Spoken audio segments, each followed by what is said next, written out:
بسم الله الرحمن الرحيم ورحمة الله وبركاته.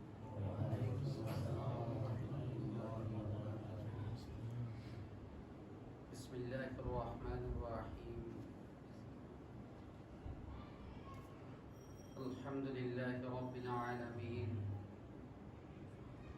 والصلاة والسلام على سيد الأنبياء والمرسلين وعلى آله وأصحابه أجمعين، ما بعد.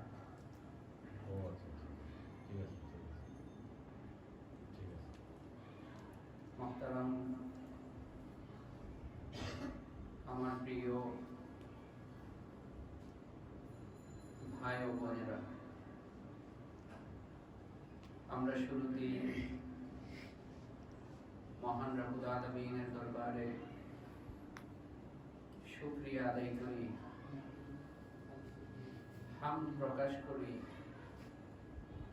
কৃতজ্ঞতা প্রকাশ করি। তিনি মেহেরবানি করেছেন বলেই,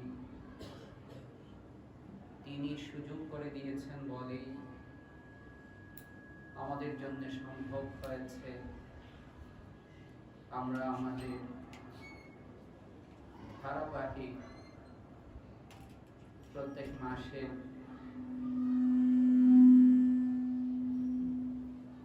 যে মাহফিল, যে মাজলিস, আমরা তাতে হাজির হতে পেরেছি। আমরা সকলে বলি আলহামদুলিল্লাহ।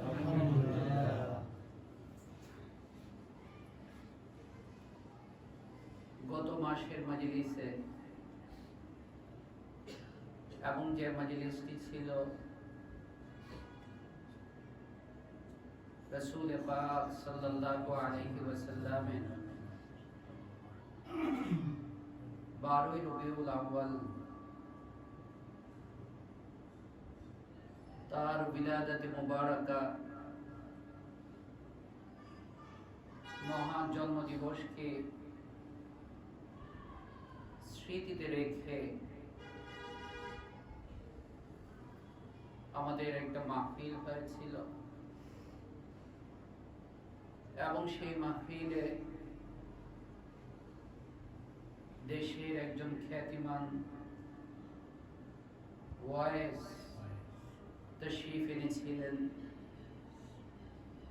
যিনি রাসূল করিম সাল্লাল্লাহু আলাইহি ওয়াসাল্লামের সুন্নাহ এবং সিরাতের আলোকে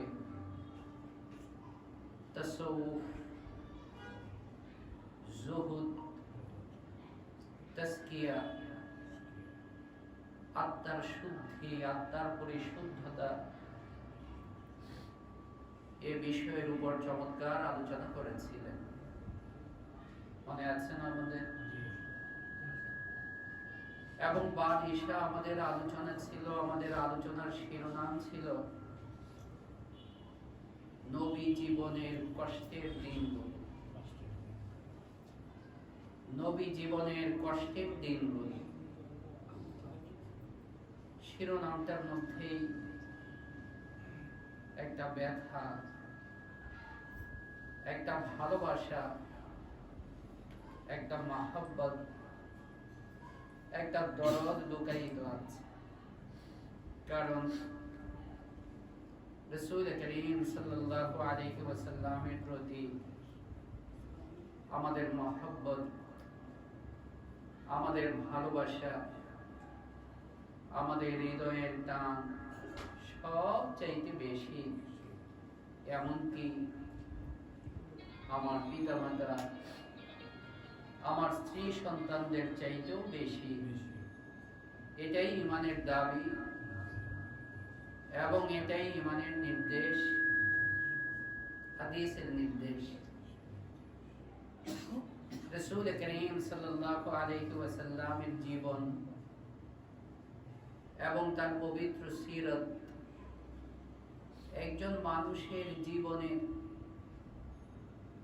এমন কোনো কষ্ট নেই, কষ্টের এমন কোনো চিত্র নেই রাসূল করিম সাল্লাল্লাহু আলাইহি ওয়াসাল্লামের জীবনে যা না ঘটেছে। একজন মানুষের যত কষ্ট হতে পারে, কারো হয়তো মা বিয়োগের কষ্ট, মা চলে গেছেন দুনিয়া থেকে, কারো হয়তো পিতা বিয়োগের কষ্ট, পিতা চলে গেছেন দুনিয়া থেকে, কারো হয়তো অভাব অনটনের কষ্ট, কারো হয়তো ইজ্জত সম্মান নিয়ে কোনো কষ্ট। কিন্তু রাসূল করিম সাল্লাল্লাহু আলাইহি ওয়াসাল্লাম এত আজিম শান, এত মহান এবং উম্মতের জন্য এত পিয়ারা, এত দরদি, এত কল্যাণকামী রাহমাতুল লিল আলামিন হিসেবে যিনি আবির্ভূত হয়েছিলেন এই পৃথিবীতে, কেবল উম্মতের জন্য, কেবল আমার জন্য, আপনার জন্য, সমগ্র মানবতার জন্য। মানবতার মুক্তি কেমন করে হবে? মানুষ কি করে একটু সুখে থাকবে, একটু ভালো থাকবে? আল্লাহর সাথে সে মিলে যাবে, আল্লাহর সাথে সে সম্পর্ক যুক্ত হবে, সে আখিরাতমুখী হবে। এই দরদ, এই চিন্তা, এই পেরেশানি নিয়ে, এই মিশন এবং এই দাওয়াত নিয়ে রাসূল করিম সাল্লাল্লাহু আলাইহি ওয়াসাল্লামের জীবনের পুরাটা সময়ই কেবল দুঃখ আর দুঃখ, কেবল কষ্ট আর কষ্ট, কেবল যাতনা আর যাতনা। আমরা বলেছিলাম এবং গত সপ্তাহে, গত মাসের মাজলিসে আমরা মক্কি জীবন সম্পর্কে বিস্তারিত আলোচনা করেছিলাম এবং এই কথাও বলেছিলাম যে দুঃখে যাদের জীবন গড়া তাদের আবার দুঃখ কিসের?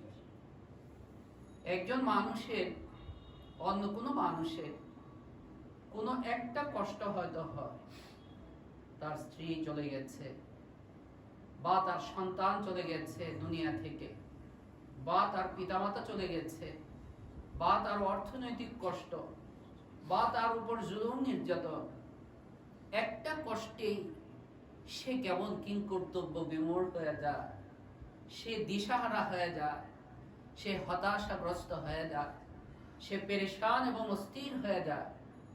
আর আমার নবী, আপনার নবী প্যারে হাবিব সাল্লাল্লাহু আলাইহি ওয়াসাল্লামে সব কষ্ট আল্লাহ সুবহানাহু ওয়া তাআলা একটার পর একটা, একটার পর একটা আল্লাহ দিয়েছেন। আর সব তিনি উম্মতের খাতিরে, উম্মতের ভালো হবে, উম্মত ভালো থাকবে, উম্মতের চিন্তা, সব কষ্ট তিনি সহ্য করেছেন। অথচ আল্লাহকে যদি তিনি বলতেন যে আমাকে এই করে দাও, এই করে দাও, আল্লাহ অবশ্যই তার জবাব, তার দোয়া কবুল করতেন, শুনতেন। কেবল তাই না, আল্লাহ নিজেই বলেছেন যে ইয়া মুহাম্মদ, আপনি যদি চান এই উহুদ পাহাড়কে স্বর্ণে পরিণত করে দেব। নবী করিম সাল্লাল্লাহু আলাইহি সাল্লামের পদ মুবারকের উসিলা, পা পড়েছে পদ মুবারকের উসিলা, আজকে সৌদি আরব এত জৌলস, এত সম্পদ স্বর্ণে পরিণত হয়ে গেছে উনার পদ মুবারকের উসিলা। আর সেই নবী যদি আল্লাহর কাছে চাইতেন নিজের একটু সুখের জন্যে, নিজের ফাতেমার একটু সুখের জন্যে, নিজের হাসান হুসাইনের একটু সুখের জন্যে, এটা কোনো ব্যাপারই ছিল না। কিন্তু রাসূল করিম সাল্লাল্লাহু আলাইহি ওয়াসাল্লাম আল্লাহর সন্তুষ্টির জন্য আখিরাতকে প্রাধান্য দিয়ে সব তিনি সহ্য করে নিয়েছেন। মদিনা শরীফে হিজরত করে যাওয়ার পর আজকে আমরা আমাদের দ্বিতীয় পর্ব, নবী জীবনের কষ্টের দিনগুলো, মদনী জিন্দেগি, মাদানী জিন্দেগি, মদিনার জিন্দেগির কয়েকটা খণ্ডচিত্র, কয়েকটা ঘটনা সম্পর্কে আমরা আলোচনা করব। রাসূল করিম সাল্লাল্লাহু আলাইহি ওয়াসাল্লাম মদিনা শরীফে হিজরত করে যাওয়ার পর একজন মানুষের কতটা কষ্ট যে সে তার বাপ দাদার ভূমি, সে তার ভিটা বাড়ি ছেড়ে দিয়ে কেবল শান্তিকে প্রাধান্য দিতে, যে শান্তির পরিস্থিতিটাকে প্রাধান্য দিতে, যে পরিবেশকে প্রাধান্য দিতে, যে ঠিক আছে ভাই সালাম আলাইকুম, তোমরা তোমাদের মতো থাকো, আমাকে আমার লোকদেরকে আমার মতো থাকতে দাও। সহজ ছিল যে তোমাদেরও কোনো ডিস্টার্ব হবে না, আমাদেরও কোনো ডিস্টার্ব করো না। রাসূল করিম সাল্লাল্লাহু আলাইহি সাল্লাম মদিনা শরীফে হিজরত করে গেলেন। সেখানে সুন্দর একটা পরিবেশ, নিরাপত্তার একটা পরিবেশ, শান্তির একটা পরিবেশ। কিন্তু কাফেরদের মনে, নবী শত্রুদের মনে এই জ্বালা তারা সহ্য করতে পারছিল না। তাদের একটাই টার্গেট, তাদের একটাই লক্ষ্য, মুহাম্মদুর রাসূলুল্লাহ সাল্লাল্লাহু আলাইহি ওয়াসাল্লামকে এবং তার সাহাবীদেরকে দুনিয়া থেকে শেষ করে দিবে। নাউযুবিল্লাহি মিন যালিক। আল্লাহ হইলেন আসল হেফাজত করনেওয়ালা, উত্তম হেফাজত করনেওয়ালা। আল্লাহ দেখিয়ে দিয়েছেন যে তার নবীকে তিনি কেমন করে হেফাজত করেন। যাই হোক, মদিনা শরীফে হিজরত করে যাওয়ার পর প্রথম তো বদর যুদ্ধ সংগঠিত হলো এবং এটাতে কাফেরদের অত্যন্ত শোচনীয় পরাজয় হলো। কিন্তু তাদের ভিতরে হিংসার আগুন আরো বেশি জ্বলে উঠল, প্রতিশোধের হিংসার আগুন।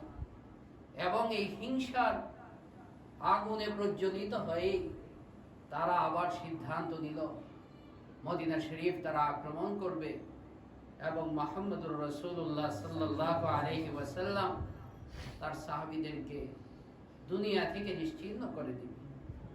রাসূল করিম সাল্লাল্লাহু আলাইহি ওয়াসাল্লাম পরবর্তীতে সংগঠিত হলো উহুদের যুদ্ধ। উহুদের ময়দানে, উহুদের প্রান্তরে রাসূল করিম সাল্লাল্লাহু আলাইহি ওয়াসাল্লাম এবং তার সাহাবীরা, আর ওদিকে মক্কার কুরাইশ এবং মক্কার বাহিনী যারা আছে তারা, যুদ্ধ শুরু হলো। রাসূল করিম সাল্লাল্লাহু আলাইহি ওয়াসাল্লামের জীবনে অত্যন্ত সংকটময় একটা মুহূর্ত উহুদ যুদ্ধের যে দিনটা। সাহাবায়ে কেরাম রাদিয়াল্লাহু তাআলা আনহুমের জন্যও, রাসূল করিম সাল্লাল্লাহু আলাইহি ওয়াসাল্লামের জন্য। কারণ এই যুদ্ধে কাফেররা, মুশরিকরা কতটা কমবখ্ত এবং কতটা বদবখ্ত, বদনসিব হতে পারে যে সোনার টুকরা দয়ার নবী, রাহমাতুল লিল আলামিন, রহমতের নবী শরীরে তারা আঘাত হেনেছে। রহমতের নবী শরীরকে তারা রক্তাক্ত করে দিয়েছে। এবং এটাতে কেবল কাফেরদের, ওরা তো তৈরি আছে, নিজেদেরও কয়েকজনে, সাহাবীদের মধ্যেও কয়েকজনে তাদের স্ট্র্যাটেজি, তাদের কৌশল, তাদের বুঝতে একটু অসুবিধা। রাসূল করিম সাল্লাল্লাহু আলাইহি ওয়াসাল্লাম তাদেরকে যে নির্দেশ দিয়েছিলেন, এক পাহাড়ের সুড়ঙ্গ পথ দিয়ে পিছন দিক থেকে শত্রু আসতে পারে, রাসূল করিম সাল্লাল্লাহু আলাইহি ওয়াসাল্লাম আগেই 50 জনের একটা বাহিনী সেখানে রেখেছিলেন। তাদেরকে বলেও দিয়েছিলেন যে আমাদেরকে যদি তোমরা বিজয়ী হতে দেখো, তারপরেও তোমরা তোমাদের জায়গা ছাড়বে না। আল্লাহর ফয়সালা, যুদ্ধ শুরু হয়েছে। সাহাবায়ে কেরাম রাদিয়াল্লাহু তাআলা আনহুমের বিজয়ের পাল্লা ভারী হয়ে যাচ্ছে। অবস্থা এরকম যে তারা তাদের বাহন, তাদের ঘোড়া ইত্যাদি রেখে এবং তাদের নারীদেরকে রেখে যারা যুদ্ধে অংশগ্রহণ করেছিল পলায়ন করতে শুরু করেছে। ওই ক্ষুদ্র বাহিনী সুড়ঙ্গ পথে যাদেরকে অবস্থান করিয়েছিলেন রাসূল করিম সাল্লাল্লাহু আলাইহি ওয়াসাল্লাম, তারা নবীজির নির্দেশ ভুলে গেলেন, অমান্য না বলি ভুলে গেলেন। এবং ভুলে যে তারা মনে করলেন এই কথা যে বিজয় তো নিশ্চিত, চোখের সামনে বিজয় দেখতে পাচ্ছি, কাফেররা পলায়ন করছে, তাদের লোকেরা পলায়ন করছে, এই সুযোগ কে ছাড়ে, এই সুযোগ কে ছাড়ে। তাই তারা তাদের সেই জায়গা ছেড়ে দিয়ে ছত্রভঙ্গ হয়ে গেলেন, এদিক সেদিক চলে গেলেন। আর এই সুযোগে হযরত খালিদ ইবনে ওয়ালিদ রাদিয়াল্লাহু তাআলা আনহু, যিনি তখনও মুসলমান হননি, অত্যন্ত চৌকস সেনাপতি তিনি ছিলেন, যোদ্ধা তিনি ছিলেন, খুব চৌকস ছিলেন। তিনি বিষয়টা খেয়াল করেছেন। আবার মুড় ঘুরিয়ে, পরাজিত হয়ে গেছেন, আবার মুড় ঘুরিয়ে পিছন দিক থেকে তার বাহিনী নিয়ে সাহাবায়ে কেরাম রাদিয়াল্লাহু তাআলা আনহুমের উপর এমন প্রচন্ড আক্রমণ হলো যে সাহাবায়ে কেরাম রাদিয়াল্লাহু তাআলা আনহুম দিশাহারা হয়ে গেলেন হঠাৎ করে পিছন দিক থেকে। এবং অবস্থাটা এরকম হয়ে গিয়েছিল যে একজন আরেকজনকে, যেহেতু যুদ্ধের নিয়ম তো এক সাইড এইদিকে আরেক সাইড ওইদিকে, তো বোঝা যায় ওই সাইডে যারা তারা আমার শত্রু, কিন্তু পিছন দিক থেকে যখন আসছে এখন এইভাবে একটা মিশ্রিত হয়ে গেল কে যে শত্রু আর কে যে নিজেদের লোক, এই জিনিসটার মধ্যেই তাদের একটা বিভ্রান্তি হয়ে গেলে মনে হয়ে গেছে যে নিজেরা নিজেদের লোকদেরকে মারতে শুরু করেছে। যখন এরকম ছত্রভঙ্গ অবস্থা সাহাবায়ে কেরামে কেউ কেউ তো টিকতে না পেরে মদিনার রাস্তার দিকে পলায়ন করেছেন, এরকমও হয়েছে। আল্লাহ মাফ করে দিয়েছেন, কোরআনে কারীমে সুস্পষ্ট বলেছেন যে আল্লাহ মাফ করে দিয়েছেন তাদেরকে। কিন্তু অবস্থাটা কি হলো যে সাহাবায়ে কেরামের জীবনে, নবীর জীবনে সবচেয়ে কঠিন একটা মুহূর্ত, সবচেয়ে বিষাদময় একটা মুহূর্ত, সবচেয়ে দুঃখের একটা পরিস্থিতি তখন সৃষ্টি হয়ে গেল। কিভাবে সৃষ্টি হলো? যখন সাহাবায়ে কেরাম রাদিয়াল্লাহু তাআলা আনহুম এদিক সেদিক ছুটে গেলেন, তখন রাসূল করিম সাল্লাল্লাহু আলাইহি সাল্লাম সম্পর্কে শয়তান প্রচার শুরু করে দিল যে ইন্না মুহাম্মাদান কাদ কুতিল, মুহাম্মদকে হত্যা করে ফেলা হয়েছে। শয়তানে প্রচার করলো এটা। কেন প্রচার করলো? এর একটা বাহ্যিক কারণও ছিল। হযরত মুসআব ইবনে উমাইর রাদিয়াল্লাহু আনহু এক সাহাবী ছিলেন যিনি দেখতে শারীরিকভাবে অনেকটা নবীজির মতো ছিলেন।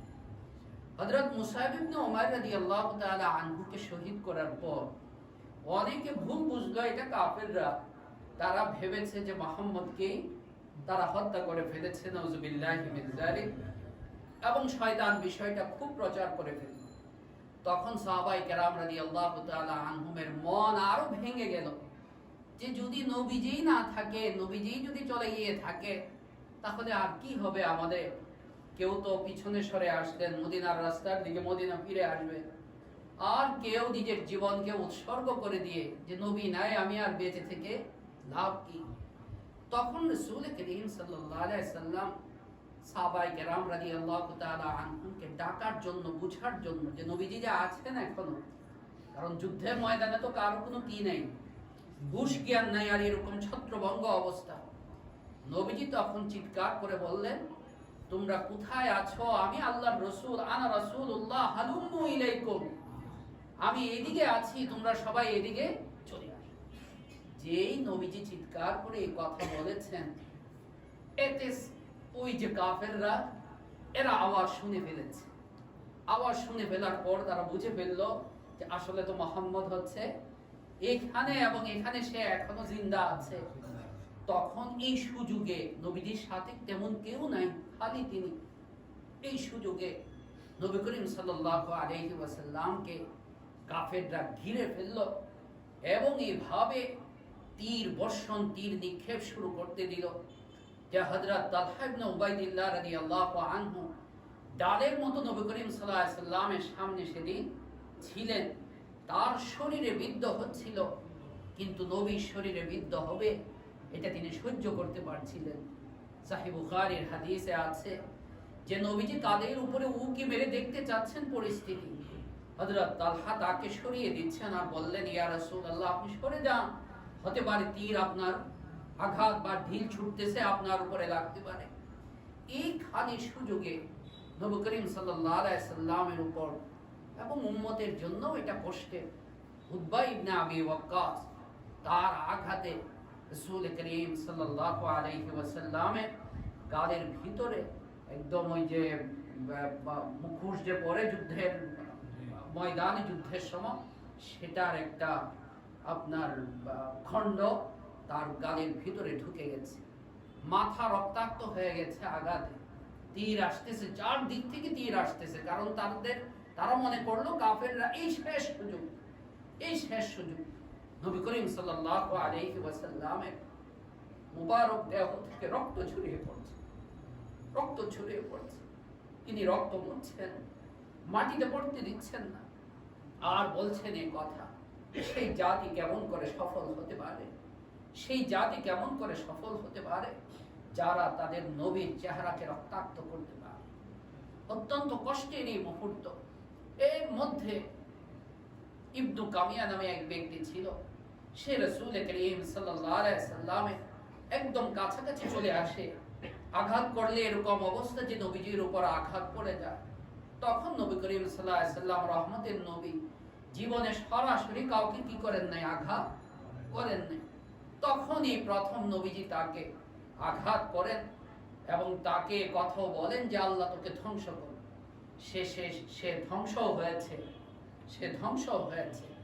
এরপর সাহাবায়ে কেরাম রাদিয়াল্লাহু তাআলা আনহুম যখন আস্তে আস্তে পরিস্থিতি একজন টের পাচ্ছেন, শুনতে পাচ্ছেন, একজন আরেকজনের কথা থেকে নবীজি ওখানে আছেন, তারা নবীজিকে ঢাল স্বরূপ এবং বিশেষ করে সেদিন হযরত তালহা ইবনে উবাইদুল্লাহ রাদিয়াল্লাহু আনহু নবীজির উপর আঘাত তিনি ঠেকাচ্ছিলেন।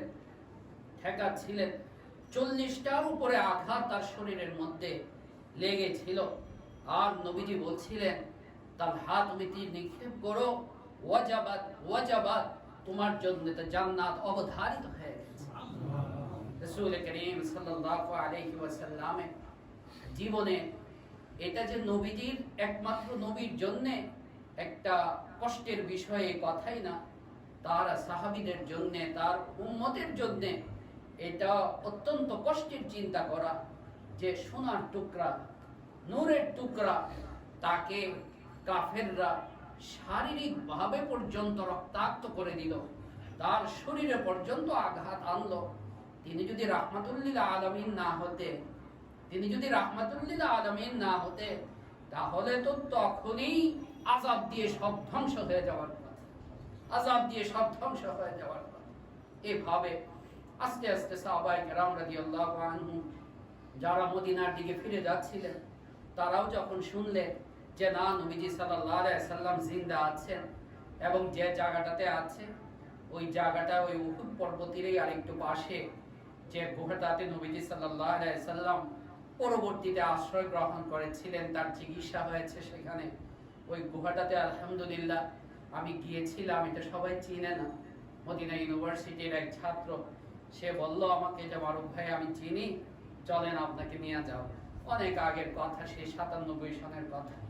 তখন উনি আমাকে নিয়ে গিয়েছিলেন। তখন উনি মদিনা ইউনিভার্সিটিতে পড়তেন, এখন বাংলাদেশে বড় প্রফেসর। উনি রাসূল করিম সাল্লাল্লাহু আলাইহি ওয়াসাল্লাম শেষে ওখানে আশ্রয় নিলেন। আর একে একে সাহাবায়ে কেরাম রাদিয়াল্লাহু তাআলা আনহুম তারা আবার যেন তাদের জীবনকে ফিরে পেলেন, তাদের শক্তিকে ফিরে পেলেন। তারা রাসূল করিম সাল্লাল্লাহু আলাইহি সাল্লামের কাছে এসে আশ্রয় নিলেন। যুদ্ধ শেষ হওয়ার পর রাসূল করিম সাল্লাল্লাহু আলাইহি ওয়াসাল্লামের জন্য আরেকটা কষ্টের চিত্র হলো যে সাহাবায়ে কেরাম রাদিয়াল্লাহু তাআলা আনহুম যারা শাহাদাত বরণ করেছেন, তাদেরকে দাফন করা, তাদেরকে খুঁজে বের করতে করতে রাসূল করিম সাল্লাল্লাহু আলাইহি সাল্লাম তার চাচা এবং অত্যন্ত মহব্বতের ছিল, বন্ধুর মতো চাচা যদিও, কিন্তু রাসূল করিম সাল্লাল্লাহু আলাইহি সাল্লামের বন্ধুর মতো হযরত হামজা ইবনে আব্দুল মুত্তালিব, রাসূল করিম সাল্লাল্লাহু আলাইহি ওয়াসাল্লাম কারো শাহাদাতে মারা যাওয়ার পর পাওয়া যায় না ইতিহাসে যে এতটা রাসূল করিম সাল্লাল্লাহু আলাইহি ওয়াসাল্লাম অস্থির, পেরেশান বা মর্মাহত, দুঃখিত হয়েছেন হযরত হামজা ইবনে আব্দুল মুত্তালিবের শাহাদাত এবং চিত্র দেখে যতটা মর্মাহত হয়েছে। হযরত হামজা ইবনে আব্দুল মুত্তালিবের শাহাদাতের কথা হয়তো আপনারা শুনেছেন যে মারা যাওয়ার পর, শহীদ হওয়ার পর আবু সুফিয়ান রাদিয়াল্লাহু আনহুর স্ত্রী, তারা তখনও মুসলমান না, শত্রুতায় আক্রোশে বুক ফেড়ে কলিজা বের করে সেই কলিজাকে চিবিয়েছে আর লাশকে একদম বিকৃত করে, যেটা যুদ্ধ নীতির সবসময় পরিপন্থী।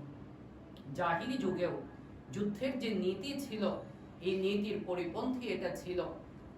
কোনো লাশকে কি করা, মারা যাওয়ার পর কোনো লাশকে বিকৃত করা।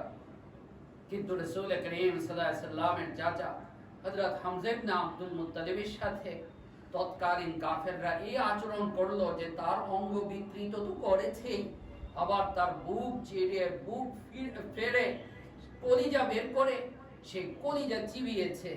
রাসূল করিম সাল্লাল্লাহু আলাইহি ওয়াসাল্লাম হযরত হামজার এই লাশের পাশে, শহীদ হযরত হামজা ইবনে আব্দুল মুত্তালিবের লাশের পাশে যখন গেলেন, এই চিত্র দেখে রাসূল করিম সাল্লাল্লাহু আলাইহি ওয়াসাল্লাম সহ্য করতে পারলেন না। আছে হাদিসে যে রাসূল সাল্লাল্লাহু আলাইহি ওয়াসাল্লামকে এমন টুকরে কাঁপতে আর কখনো দেখা যায়নি। হযরত হামজা ইবনে আব্দুল মুত্তালিব রাদিয়াল্লাহু আনহু এই চিত্র দেখে রাসূল করিম সাল্লাল্লাহু আলাইহি ওয়াসাল্লাম টুকরে কেঁদে উঠলেন, আওয়াজ করে কেঁদে উঠলেন। আমরা যেটা বাংলাতে হাউমাউ বলি, যে হাউমাউ করে কেঁদে উঠলেন রাসূল করিম সাল্লাল্লাহু আলাইহি ওয়াসাল্লাম।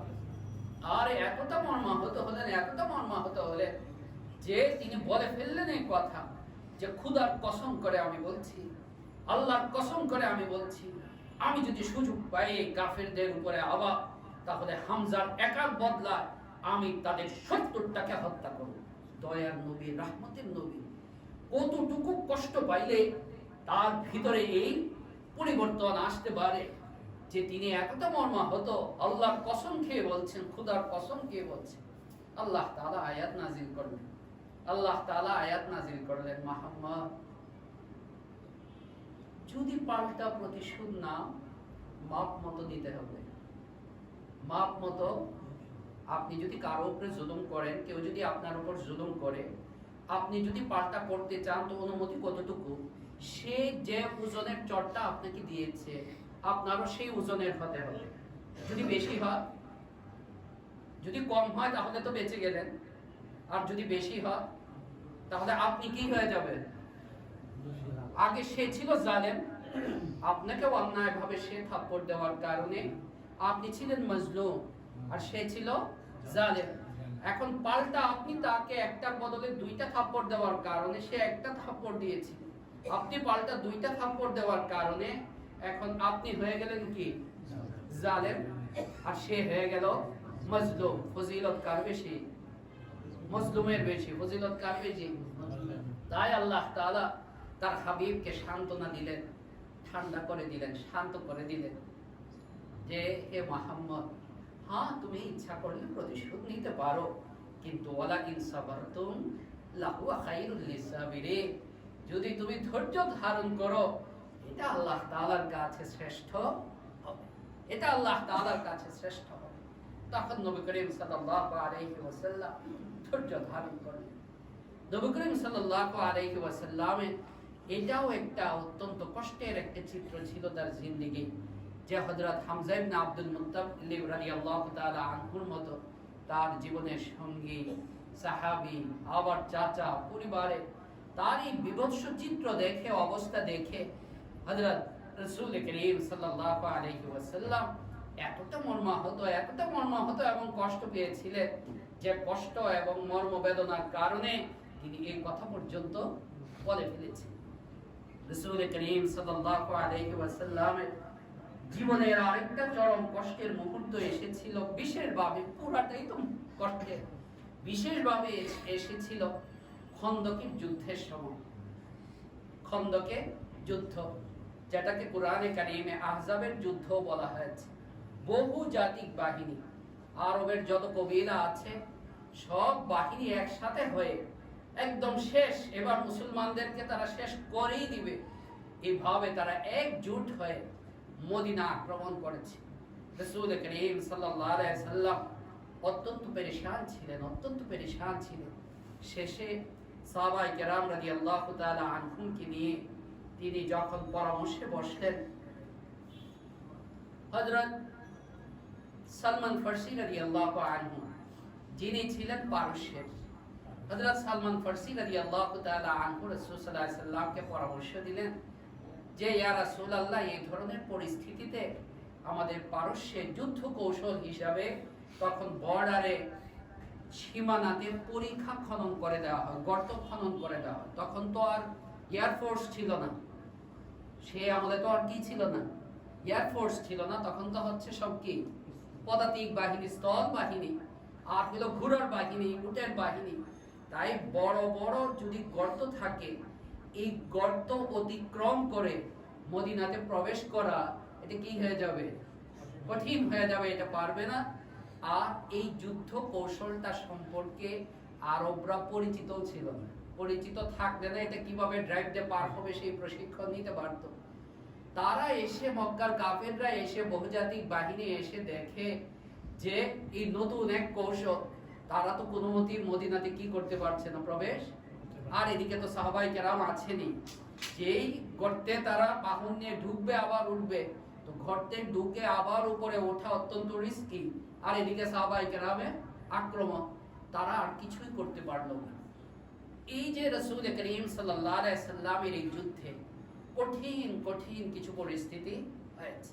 সবচেয়ে বড় যে পরিস্থিতিটা ছিল সেটা হচ্ছে যে এই পরীক্ষা খননের সাথে ওনারা আগে থেকে অভ্যস্ত ছিলেন না। তাই রাত্র দিন খেটে সাহাবায়ে কেরামের অভাব, একদিকে অভাব, পেটে ভাত নাই, খাবার নাই, আর একদিকে আবার রাত্রি দিন কাজ করা। নবীজি সাল্লাল্লাহু আলাইহি ওয়াসাল্লাম নিজেও তার কষ্ট, ক্ষুধার কষ্ট সহ্য করে সাহাবায়ে কেরাম রাদিয়াল্লাহু আনহুমের সঙ্গে কাঁধে কাঁধ মিলিয়ে কি করেছে, কাজ করেছে। সাহাবায়ে কেরাম রাদিয়াল্লাহু তাআলা আনহুম চিনতে না পেরে, আর সহ্য হচ্ছে না, খাবার নাই, এত ক্ষুধা যে পেটের মধ্যে কি বেঁধেছেন, পাথর বেঁধেছেন, পেটের মধ্যে পাথর বেঁধে রেখেছেন। কারণ পেটের মধ্যে পাথর বাঁধা থাকতে, পাথর শক্ত হওয়ার কারণে পেটটা কি থাকে, শক্ত থাকে, পেটটা লুজ হবে না, শক্ত থাকবে, এতে কাজ করতে কি হয়, সুবিধা হয়। সাহাবায়ে কেরাম রাদিয়াল্লাহু তাআলা আনহু পেটে পাথর বাঁধলেন, এরকম অবস্থা তাদের হয়ে গেল, খাবার নাই। আসলেন রাসূল করিম সাল্লাল্লাহু আলাইহি ওয়াসাল্লামের কাছে, ইয়া রাসূলুল্লাহ, আপনি তো দোয়া করলেই হয়, আপনি তো আল্লাহর কাছে একটু দোয়া করলেই হয়, আমরা তো আর সহ্য করতে পারছি না। তারা তাদের পেট থেকে কাপড় সরিয়ে দেখায় দিলেন, ইয়া রাসূলুল্লাহ, আপনি দেখেন আমরা পেটে কি বেঁধে আছি, পাথর বেঁধে আছি। রাসূল করিম সাল্লাল্লাহু আলাইহি ওয়াসাল্লাম বর্তমান যুগের নেতা নেত্রীদের মতো ছিলেন না, যে নিজে পাজারো গাড়ি আর লেক্সাস গাড়ি আর বিএমডব্লিউ এসির মধ্যে থেকে আর পল্টন ময়দানে কর্মসূচি ঘোষণা করে না, আর উপর দিয়ে একটু হাত নাড়িয়ে এরপরে চলে যাবে। আর মায়ের যত খাবে কে, কর্মীরা, মায়ের যত খাবে জনগণ, কর্মীরা খাবে। রাসূল করিম সাল্লাল্লাহু আলাইহি সাল্লাম তো এই ধরনের নেতা ছিলেন না। তিনি তো সাহাবায়ে কেরাম রাদিয়াল্লাহু তাআলা আনহুমের সঙ্গে তাদের মতোই চলতেন, তাদের মতোই চলতেন। এবং নেতা কাহাকে বলে দেখেন, কল্পনা করা যাবে না। অনেক সময় হাদিসে যখন আগেও পড়ি বা এখনো পড়াই, এটা সহিহ বুখারী শরীফের হাদিস পড়াই আমি, তো আগেও যখন যে এই যে ঘটনাটা কেবল চিন্তা করেন নবীজি, যে সাহাবায়ে কেরাম রাদিয়াল্লাহু তাআলা আনহুম তাদের কাপড় সরিয়ে দেখায় দিলেন কি বাধা, পেটের মধ্যে পাথর বাঁধা। নবীজি সাল্লাল্লাহু আলাইহি ওয়াসাল্লাম তার পেট মুবারক কাপড় সরিয়ে দেখালেন, তোমরা তো একটা করে পাথর বেঁধেছো, আর দেখো আমার কয়টা বাঁধা। তার শরীরে ছিল 2টা করে পাথর বাঁধা। কেমন মনে হবে যেন আগে থেকে প্রোগ্রাম সেট করা, অথচ নাউজুবিল্লাহি মিন যালিক। মানে কত একজন নেতা কতটা তার জনগণের প্রতি দরদি হইলে যে কর্মীরা বেঁধেছেন একটা পাথর, আর নবীজি সাল্লাল্লাহু আলাইহি ওয়াসাল্লামের দেহ মুবারকের মধ্যে কয়টা পাথর বাঁধা, 2টা পাথর বাঁধা। এমন দেখার পরে কোন কর্মী তার জন্য জান না দিবে বলেন? হৃদয়ে অন্তরে শ্রদ্ধা সৃষ্টি হবে না, আগ্রহ সৃষ্টি হবে না, তো কি হবে? আমাদের তো উল্টা হয়, আমাদের নেতা নেত্রীরা থাকে আরামে, আর যত কষ্টকর কর্মীদের। আর রাসূল করিম সাল্লাল্লাহু আলাইহি সাল্লাম উল্টা নেতা হয়ে কেবল নেতাই তো না, সাইয়্যিদুল আম্বিয়া ওয়াল আউয়ালিন ওয়াল আখিরিন, সাইয়্যিদুল আম্বিয়া, নবীদের নেতা, আগের পরের সব মানুষের নেতা তিনি তার পেট সরিয়ে দেখায় দিলেন, কাপড় সরিয়ে দেখায় দিলেন কি কয়টা বাধা পাথর। হযরত জাবের রাদিয়াল্লাহু আনহু বলেন, এই অবস্থা দেখে আমার আর সহ্য হইল না, আমার আর কি হইল না, সহ্য হইল না। আমি নবীজি সাল্লাল্লাহু আলাইহি সাল্লামকে কানে কানে বললাম, ইয়া রাসূলুল্লাহ, আমার আর সহ্য হচ্ছে না, আপনি এবং আর 3-4 জন আপনি এবং আর কয়জন? 3-4 জন। এরা আসবেন বাসায়। আর বাসায় গেলেন, ওনার ঘরে গেলেন। ওনার স্ত্রীর নাম ছিল সুহাইলা, হযরত জাবেরের স্ত্রী। তাকে জিজ্ঞেস করলেন, কিও আছে কিছু? নবীজির তো এই অবস্থা দেখে আমার আর কি হয়নি, সহ্য হয়নি। উনি বললেন, আমাদের তো একটাই, কেবল ওই যে দুধ দেয় বকরিটা, পালিত বকরি, ওই একটাই আমাদের শুধু আছে। উনি নির্দেশ দিয়ে দিলেন, এইটাই জবে করো, এটাই কি করে, একটাই জবে করো। আর নবী করিম সাল্লাল্লাহু আলাইহি ওয়াসাল্লামের জন্য কিছু রুটি প্রস্তুত করো। স্ত্রীও আবার শিখিয়ে দিলেন যে নবীজিকে বলবা আবার যেন বেশি জনকে নিয়ে না আসে, না দাওয়াত পেয়ে তো আমাদের অনেক সময় হুঁশ থাকে না। দাওয়াত হলো 2 জনের, চলে যায় কতজন? 5 জন। বিশেষ করে বিয়ে শাদীতে গ্রামে এইসব নিয়ে আবার মেয়ের বাপের সাথে কি করে, দরবারও করে। কতটুকু ছোট লোক হইলে পরে এটা করতে পারে যে আবার মেয়ের বাবার সাথে দরবারও করে যে আমাদের কতজন আসবে, 50 জন খাওয়াইতে হবে, আমাদের 80 জন খাওয়াইতে পারে। ফকিন্নির বাচ্চা খাস না নাকি? তোকে যে গড়া একটা মেয়ে দিয়ে দিচ্ছে, এটাই তো তুই সারা জীবন শুকরিয়া আদায় করার কথা। পারলি না, ধরলি না, ছইলি না। সেই ছোটবেলা থেকে, জন্মের পর থেকে কত আদর যত্ন করে গড়ে তুলে রেডিমেড তোকে কি করতেছে, দিয়ে দিচ্ছে। এটার শুকরিয়া নাই, আবার কিসের দরবার করতেছে? খাওনে, মানে জীবনে খাইতে পায় না। 40 জন না 50 জন, 50 জন না 100 জন, আবার আরো ছোট লিতে হচ্ছে এবং বদতমিজি হচ্ছে। 50 জনের কথা বলে 80 জন চলে যায়, 80 জনের কথা বলে 100 জন চলে যায়। উদ্দেশ্যটা কি? তাদের খাবারে শর্ট লাগাবে এবং তাদেরকে শরমে ফেলাবে। হারাম, হারাম, একদম জঘন্যতম হারাম। তাই স্ত্রী আগেই বলে দিলেন, রাসূল করিম সাল্লাল্লাহু আলাইহি ওয়াসাল্লামকে তুমি মনে করায় দিও যে যেন একটা ছোট বকরি, এটা কতজন খেতে পারবে? রাসূল করিম সাল্লাল্লাহু আলাইহি ওয়াসাল্লাম যেন তৃপ্তি ভরে খেতে পারে, সাথে বেশি বেশি 3-4 জন 5 জন কি করো, নিয়ে আসবে। রাসূল করিম সাল্লাল্লাহু আলাইহি ওয়াসাল্লাম কে ছিলেন? নবী। কে ছিলেন? নবী। আর নবীর সাথে আল্লাহ তাআলা কি দেন? মুজিজা দেন। নবীর সাথে কি দেন? মুজিজা দেন। রাসূল করিম সাল্লাল্লাহু আলাইহি ওয়াসাল্লাম চুপে চুপে শেরাটনের দাওয়াত খেয়ে আসবে এই কঠিন মুহূর্তে। চুপে চুপে সোনারগাঁর দাওয়াত খেয়ে এসে করবে। এই নেতা তো কি না, রাসূল করিম সাল্লাল্লাহু আলাইহি ওয়াসাল্লাম না, যে তোমরা কষ্ট করো আর আমি কি করি, পোলাও কুরমা খেয়ে আসি। যাও, ব্যবস্থা হবে ইনশাআল্লাহ। পুরা বাহিনীর মধ্যে ঘোষণা দিয়ে দিলেন, ইয়া আহলাল খান্দক, হে খন্দকবাসীরা যারা আছে এখানে, বাহিনী সবাই সবাই চলো, জাবেরের বাড়িতে কি দাওয়াত। এখন হযরত জাবের তো পুরা চিত্র দেখছেন, আবার বেটা মানুষ না, কিন্তু বউয়ের মিজাজটা কেমন লাগে বলেন তো? তোমাকে আগেই বলছি, বউয়ের মেজাজ তখন 49, তোমাকে আগেই তো বলে দিয়েছিলাম আমি যে রাসূলকে কি করতে বলে দিতে, যেন বেশি মানুষ। জামাই বেচারা কি বলবে, আরে থামো থামো, বলছি তো আমি তো বলছি রাসূল সাল্লাল্লাহু আলাইহি ওয়াসাল্লাম কি তুমি যেভাবে বলছো এভাবেই বলছি। কিন্তু রাসূল করিম সাল্লাল্লাহু আলাইহি ওয়াসাল্লাম ঘোষণা দিয়ে দিয়েছেন। এখন মহিলা হইলেও তো আমাদের মহিলা তো না, না একবার 2 বার 3 বারের বারে একটা নির্দেশ দিলে বাবা কত নির্দেশ দেওয়া শুরু করছো না, বইতে আমি পারতেছি না, শুরু হয়ে যায় না কত কিছু।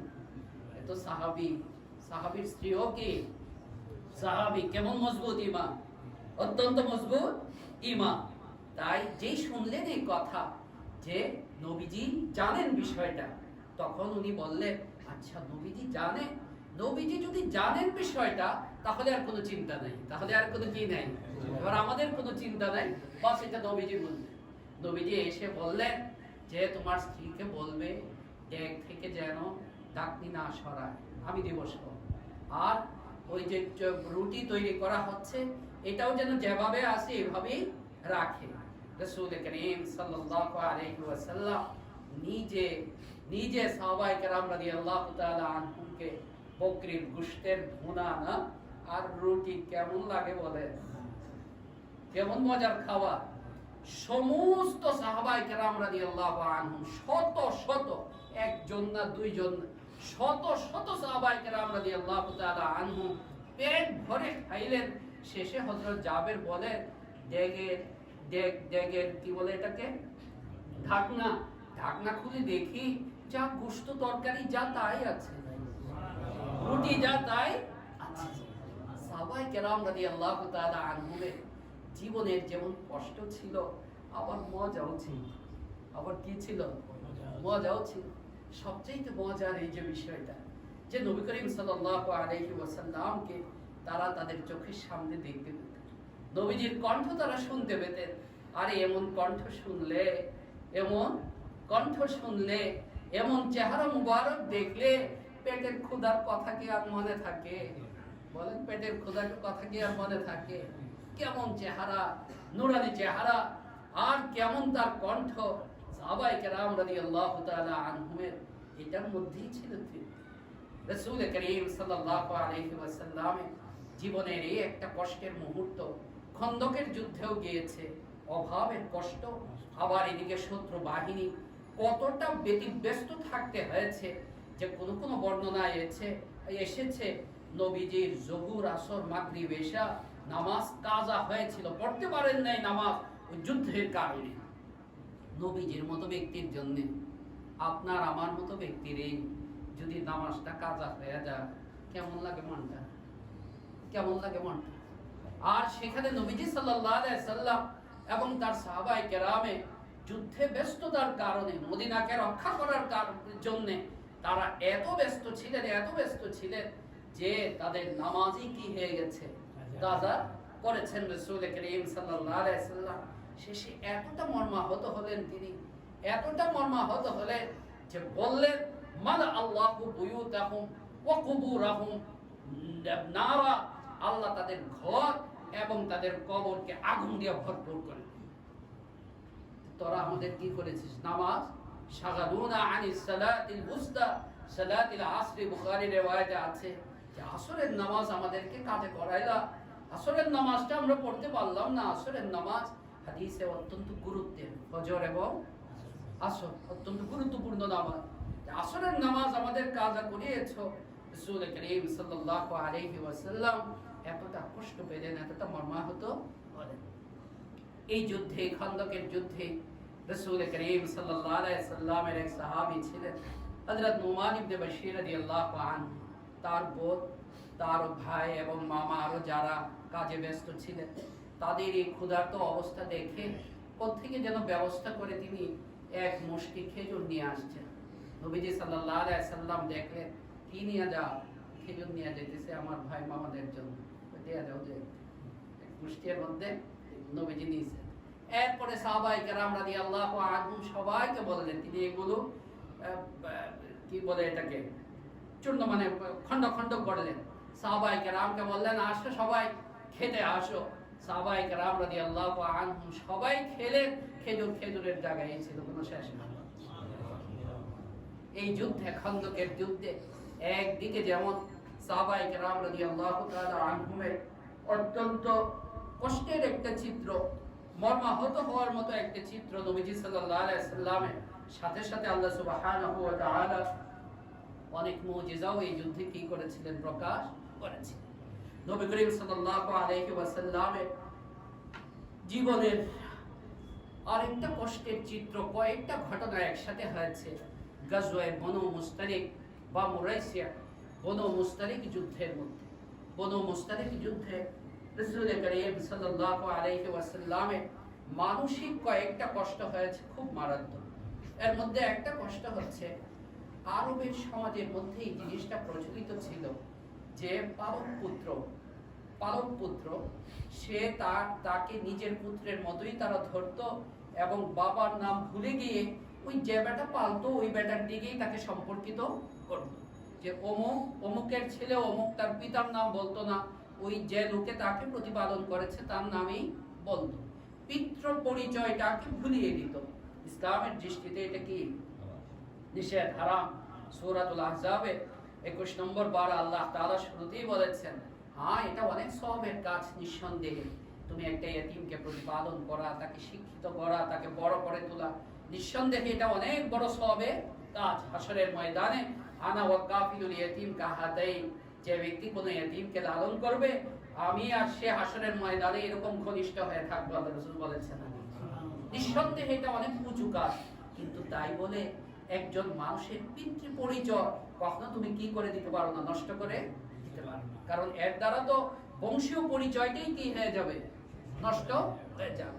তাই ইসলামের নিয়ম হচ্ছে, কোরআনের নির্দেশ হচ্ছে যে তুমি যদি কাউকে পালক পুত্র হিসাবে গ্রহণ করো, কিন্তু তার পিতার পরিচয় তুমি নিতে পারবে না, তার পিতার পরিচয় সে যার ঘরের তারই হবে।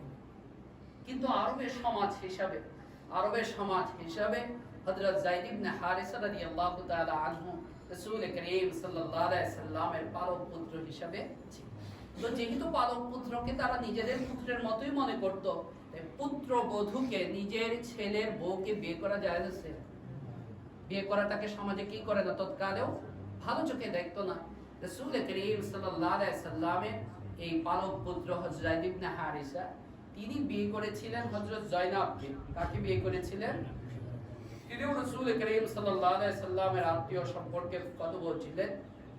রাসূল করিম সাল্লাল্লাহু আলাইহি সাল্লামই বিয়ে দিয়েছিলেন, কিন্তু আল্লাহ তাআলার নির্দেশ হচ্ছে, ফয়সালা হচ্ছে, যায়েদ জয়নাবকে তালাক দিবে। তালাক দেওয়ার পর এই জয়নাবকে কে বিয়ে করবে? নবীজি সাল্লাল্লাহু আলাইহি সাল্লাম বিয়ে করবে। এখন নবীজি রাসূল যত কিছুই হোক, কিন্তু ওই সমাজেরই মানুষ।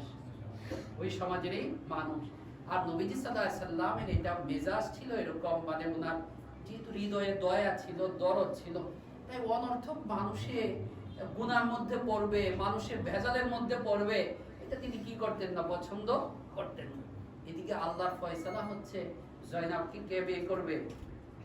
যায়েদ তালাক দিয়ে দিবে এবং নবীজি বিয়ে করবে। আরবরা এ কথা বলা বলি করবে সবাই যে মুহাম্মদ কাকে বিয়ে করেছে? তার ছেলের বউকে বিয়ে করেছে। রাসূল করিম সাল্লাল্লাহু আলাইহি সাল্লাম এই জন্য জিনিসটা আল্লাহ তাআলা যদিও বলেছেন তাকে, কিন্তু জিনিসটা একটু গোপনে গোপনে রেখেছিলেন মনের ভিতরে। হযরত জয়নাব আর হযরত যায়েদের সাথে বনিবনা হচ্ছিল, কারণ জয়নাব তো ছিলেন একদম বংশীয় মর্যাদা, কুরাইশি, আর খুব সুন্দরীও ছিলেন, আর হযরত যায়েদ ছিলেন কে? আপাত দৃষ্টিতে গোলাম। তাই স্বাভাবিকভাবেই যে একটা বিয়ে শাদীর ক্ষেত্রে এটা ইসলামের নিয়ম, কি করা, সমতা রক্ষা করে প্রত্যেকের স্ট্যান্ডার্ড অনুসারে কি দেওয়া, বিয়ে করানো। হযরত যায়েদ রাসূল সাল্লাল্লাহু আলাইহি সাল্লামের কাছে অনুমতি চাচ্ছিলেন যে জয়নাবকে কি করা, তালাক দিয়ে দেওয়া। রাসূল করিম সাল্লাল্লাহু আলাইহি সাল্লাম অনুমতি দিচ্ছিলেন না, বোঝাচ্ছিলেন না, রাখো। অথচ আল্লাহ নবীজিকে বলে দিয়েছেন কি হবে, তালাক হবে, এবং তাকে কি করবে, তুমি বিয়ে করবে। সামাজিক ভাবে অত্যন্ত কঠিন একটা পরিস্থিতি, যে সমাজ কি বলা বলি শুরু করবে, মুহাম্মদ তার ছেলের বউকে কি করেছে, বিয়ে করেছে। আমাদের দেশে তো আরেকটা বিয়ে করলেই কি শুরু হয়ে যায়, সামাজিক ভাবে কত সমালোচনা শুরু হয়। আরে এটা প্রত্যেকের পার্সোনাল বিষয়, ওর দরকার না দরকার নাই এটা তুমি বুঝবে না, ও বুঝবে, সে বুঝবে। বিয়ে শাদীটা ইসলামের দৃষ্টিতে প্রত্যেকের একটা পার্সোনাল বিষয়। তার যে প্রয়োজনটা বা তার যে অভাবটা, তার যে পরিস্থিতি, এটা তো সে বুঝবে। কিন্তু দেখবেন আমরা কি করে দিই, সমালোচনা শুরু করে দিই। রাসূল করিম সাল্লাল্লাহু আলাইহি ওয়াসাল্লাম জিনিসটাকে গোপন করছিলেন। আল্লাহ সূরা আহজাবে আয়াত নাযিল করেছেন, একটু মৃদু ভৎসনা দিয়েছেন নবীজি সাল্লাল্লাহু আলাইহি ওয়াসাল্লাম, তুখফি ফি নাফসিকা আল্লাহু মুবদিহি, তুমি যেটা গোপন করছো আল্লাহ কিন্তু এটা ফাঁস করে দিবে। আল্লাহ এটা কি করে দিবে? হযরত যায়েদ বিনতে জাহশের বিয়েটা ওই সময়ে নবীজির জন্য সামাজিক ভাবে একটা, মানে ওই মুনাফিকদের কথা শুনতে হয়েছে। আরবের যারা মুনাফিকরা বিভিন্ন তারা অপপ্রচার করা সেটা করেছে যে মুহাম্মদ কি করেছে, তার ছেলের বউকে বিয়ে করেছে। এই কষ্টটাও তাকে সহ্য করতে হয়েছে। এরপর এই যুদ্ধে রাসূল করিম সাল্লাল্লাহু আলাইহি ওয়াসাল্লাম মদিনা যখন ফিরে আসবেন, রাস্তার মধ্যে ঘটনা ঘটলো এরকম যে কুয়ো থেকে পানি নেওয়া নিয়ে এক আনসারী সাহাবী আর এক মুহাজির সাহাবীর মধ্যে কথা কাটাকাটি হলো। কথার তর্ক বিতর্কের এক পর্যায়ে, ঝগড়ার এক পর্যায়ে ওই মুহাজির বলে ফেললো এই কথা যে ইয়াল মুহাজিরিন, এটা জাহিলি যুগে বলতো এভাবে। এই ডাকটা হচ্ছে এরকম যে কোথায় আছো আমার মুহাজির ভাইরা, আমি বিপদগ্রস্ত, আমাকে কি করো, সাহায্য করো। কেউ যদি এরকম আক্রমণের শিকার হইতো তাহলে সেইভাবে ডাক দিত, তখন তার দলবল সব চলে আসতো। তো মুহাজির সাহাবী ওইভাবে ডাক মারলেন, এতে সমস্ত মুহাজিররা এসে জড়ো হইলেন। আনসারী সাহাবীও ডাক মারলেন, ইয়া আল আনসার, কোথায় আছো আনসারীরা, আমি এরকম বিপদগ্রস্ত, আক্রমণের শিকার, আমাকে কি করো, তোমরা সাহায্য করো। অবস্থাটা এরকম হয়ে গেছে যে মারামারি হয়ে যায়, কি হয়ে যায়। আর ওইদিকে মুনাফিক সর্দার ছিল আব্দুল্লাহ ইবনে উবাই, সে তো আনসারী বলতে সে তো হলো মদিনা, হ্যাঁ আমাদেরটা খায়া আমাদের বাড়িতে এসে না এখনই আমাদের লোকের উপরে আঘাত, ইন্ধন যোগানো, সেভাবে ইন্ধন যোগা। নবী করিম সাল্লাল্লাহু আলাইহি সাল্লাম ডেকে সাথে সাথে থামায় দিলেন যে দেখো দুর্গন্ধময়, এটা জাহিলি যুগের কথা, বাদ দাও এসব, বাস থামায় দিলেন সবাইকে। কিন্তু ওই মুনাফিক সর্দার সে এটাকে আবার ইন্ধন যোগানো শুরু করলো। হ্যাঁ দাঁড়া, এবার মদিনাতে যেয়ে নেই আমরা। সূরা মুনাফিকুন আল্লাহ নাযিল করেছেন 28 নম্বর পারা। সে বলে ফেললো এই কথা আব্দুল্লাহ ইবনে উবাই যে লা ইউখরিজান্নাল আ'আজ্জু মিনহাল আযাল, যে এবার মদিনা যে লাঞ্ছিত, নাউযুবিল্লাহি মিন যালিক, মুহাম্মদকে, নিকৃষ্ট মুহাম্মদকে আমি ইজ্জতওয়ালা মদিনা থেকে বের করে দেব। নবীজিকে সে বলল কি লাঞ্ছিত, হীন, নিকৃষ্ট, আর নিজেকে বলল সে সম্মানিত, মর্যাদাবান। নবীজি সাল্লাল্লাহু আলাইহি ওয়াসাল্লাম এই কথায় অত্যন্ত কষ্ট পেয়েছিলেন, অত্যন্ত কষ্ট পেয়েছিলেন। শেষে আব্দুল্লাহ ইবনে উবাইয়ের ছেলে, উনি আবার ছিলেন সাহাবী, উনি আবার কি ছিলেন, সাহাবী এবং মুখলিস সাহাবী ছিলেন। উনি যখন এই কথা বুঝতে পারলেন যে তার বাবা তো মুনাফিক, এরকম কথা বলেছে এবং নবীজি খুব কষ্ট পেয়েছেন, আগে ঘোড়া নিয়ে মদিনার যে গেট আছে, মদিনা প্রবেশ করার গেট তোরণ, সেখানে যে তরবারি কুশ মুক্ত করে খুলে দাঁড়িয়ে আছে। আজকে বাবাটা মানি না, আজকে কি মানি না, ভাবটা মানি না। আজকে আজকে কথা বলতে হবে যে তুমি হইলা হীন, তুমি হইলা ছোট লোক, আর নবীজি সাল্লাল্লাহু আলাইহি ওয়াসাল্লাম হইলেন সম্মানিত ভদ্রলোক। যতক্ষণ তুমি নিজের কথা না বলছো আমি তোমার রাস্তা ছাড়বো না, এই যে তরবারি কল্লা শেষ। বাবা ছেলের মধ্যে ইসলাম দেখেন কত উদার এবং ভদ্রতার ধর্ম। নবীজি যখন শুনলে সাথে সাথে লোক পাঠাইলেন, আব্দুল্লাহকে যেয়ে বলো, ছেলের নামও ছিল আব্দুল্লাহ, আব্দুল্লাহকে যেয়ে বলো বাবার সাথে এরকম না করতে, তার পথ ছেড়ে দিতে। ছেলেও কেমন ঈমান দেখেন, নবীজির নির্দেশ যখন সে শুনলো সাথে সাথে বলে ফেললো আম্মা ইদা জা আমরুন নবী ফানা, নবীজি হুকুম করেছেন তাহলে এখানে আমার আর কোনো কি নাই, কথা নেই। নবীজি সাল্লাল্লাহু আলাইহি ওয়াসাল্লাম এটাও একটা কষ্টের, প্রচন্ড মানসিক কষ্টের মুহূর্ত ছিল। এরপর তার জীবনে আরো বড় একটা কষ্টের মুহূর্ত হচ্ছে এই যুদ্ধ থেকে ফিরে আসার সময় রাস্তার মধ্যে রাসূল করিম সাল্লাল্লাহু আলাইহি ওয়াসাল্লামের স্ত্রীদের মধ্যে হযরত আয়েশা রাদিয়াল্লাহু তাআলা আনহা ছিলেন অত্যন্ত ভালোবাসার, অত্যন্ত মহব্বতের। হাদিসে এসেছে নবীজি বলেছেন কাকে বেশি ভালোবাসেন, তো বলেছেন আয়েশাকে। এরপর কাকে, তো তার বাবাকে এভাবে বলেছেন। হযরত আয়েশা রাদিয়াল্লাহু তাআলা আনহাকে কেন্দ্র করে মুনাফিকরা এবং ইহুদিরা নবী করিম সাল্লাল্লাহু আলাইহি ওয়াসাল্লামকে কষ্ট দেওয়া এবং কত মারাত্মক কথা হতে পারে। দেখেন যে কোনো মানুষ একটা ছিনতাইকারী কিসিমের যদিও হয়, মদখোর, জুয়াখোর, তারে আপনি যত ইচ্ছা গালিগালাজ করেন কোনো অসুবিধা নেই, তাকে আপনি গালিগালাজ করতে পারেন, কিন্তু তার বইয়ের চরিত্র নিয়ে আপনি যদি কথা বলেন, তার বইয়ের স্ত্রীর চরিত্র নিয়ে আপনি যদি কথা বলেন, সে কখনো এটা কি করে না, সহ্য করে না। কোনো মানুষই তার স্ত্রীর চরিত্র নিয়ে কথা বলা এটা কখনো সহ্য করে না। কিন্তু আল্লাহর নবী সাল্লাল্লাহু আলাইহি সাল্লামের কতটা কষ্ট সহ্য করতে হয়েছে যে মুনাফিকরা, ইহুদিরা তার স্ত্রীর নামে অপবাদ রটিয়ে, তার স্ত্রীর নামে অপবাদ রটিয়ে রাসূল করিম সাল্লাল্লাহু আলাইহি ওয়াসাল্লামকে কষ্ট দেওয়া। ইহুদিরা, মুনাফিকরা এরা যুগে যুগে সবসময় আগে থেকে অপপ্রচারের মধ্যে খুব উস্তাদ। কিসের মধ্যে উস্তাদ? অপপ্রচারের মধ্যে উস্তাদ। এদের দর্শন হলো এই কথা ইহুদিদের এখনো, যে মিথ্যা বলতে থাকবো বলতে থাকবো বলতে থাকবো, এক সময় দেখবে এটাও কি হয়ে যাবে, সত্য হয়ে যাবে। তাই ওই যে আছে না CNN TNN আরো কি যেন, এগুলি তো ইহুদিদের, এবং এগুলির কাজই হচ্ছে সকালে একবার মুসলমান হলো সন্ত্রাসী, দুপুরে একবার মুসলমান হলো সন্ত্রাসী, বিকালে একবার মুসলমান হলো সন্ত্রাসী, বলতে বলতে বলতে বলতে সাধারণ আমেরিকার, আমি তো আমেরিকা গিয়েছি, সাধারণ মানুষ সব দেশের কিন্তু ভালো, সব দেশের সাধারণ মানুষ কি হয়, ভালো হয়, তাদের মনের মধ্যে এত কি থাকে না, বিদ্বেষ পেয়ে থাকে না। মুশকিলটা হয় ওই সরকার পরিচালনা করে যারা, তারা তো এই বারবার শুনাইতে শুনাইতে শুনাইতে শুনাইতে একটা পর্যায়ে এরকম হয়ে যায়, পরে একজন সাধারণ ইউরোপিয়ান বা আমেরিকা মনে করে, ও মুসলমান মানেই কি সন্ত্রাসী, মুসলমান মানেই অত্যন্ত হিংস্র, মুসলমান মানেই অত্যন্ত ভয়ঙ্কর, পুরা ইসলামের যে উল্টা চিত্র এটা তার সামনে কি করে প্রকাশ করে। আর ওই যে ওদের ফিলোসফি, মিথ্যা কি করতে থাকো, বলতে থাকো। তো ইহুদিদের অবস্থা মদিনার এই ছিল, এবং মুনাফিকদের যে বাস মিথ্যা এটা প্রচার করতে থাকো, প্রচার করতে থাকো। হযরত আয়েশা রাদিয়াল্লাহু তাআলা আনহার নামে নবীজি সাল্লাল্লাহু আলাইহি সাল্লাম এত কষ্ট পেয়েছেন, দেখেন একজন ভদ্রলোকের জন্য এর চাইতে বড় কষ্ট আর কি হতে পারে, যে তার স্ত্রীকে নিয়ে কি বলা কথা। আরে ভদ্রলোক নিজেই তো কোনো সময় তার স্ত্রীর কোনো দোষের কথা অন্য মানুষের কাছে কি করে না, প্রকাশ করে না, আর সেখানে অপপ্রচার করে এইভাবে লম্বা ঘটনা।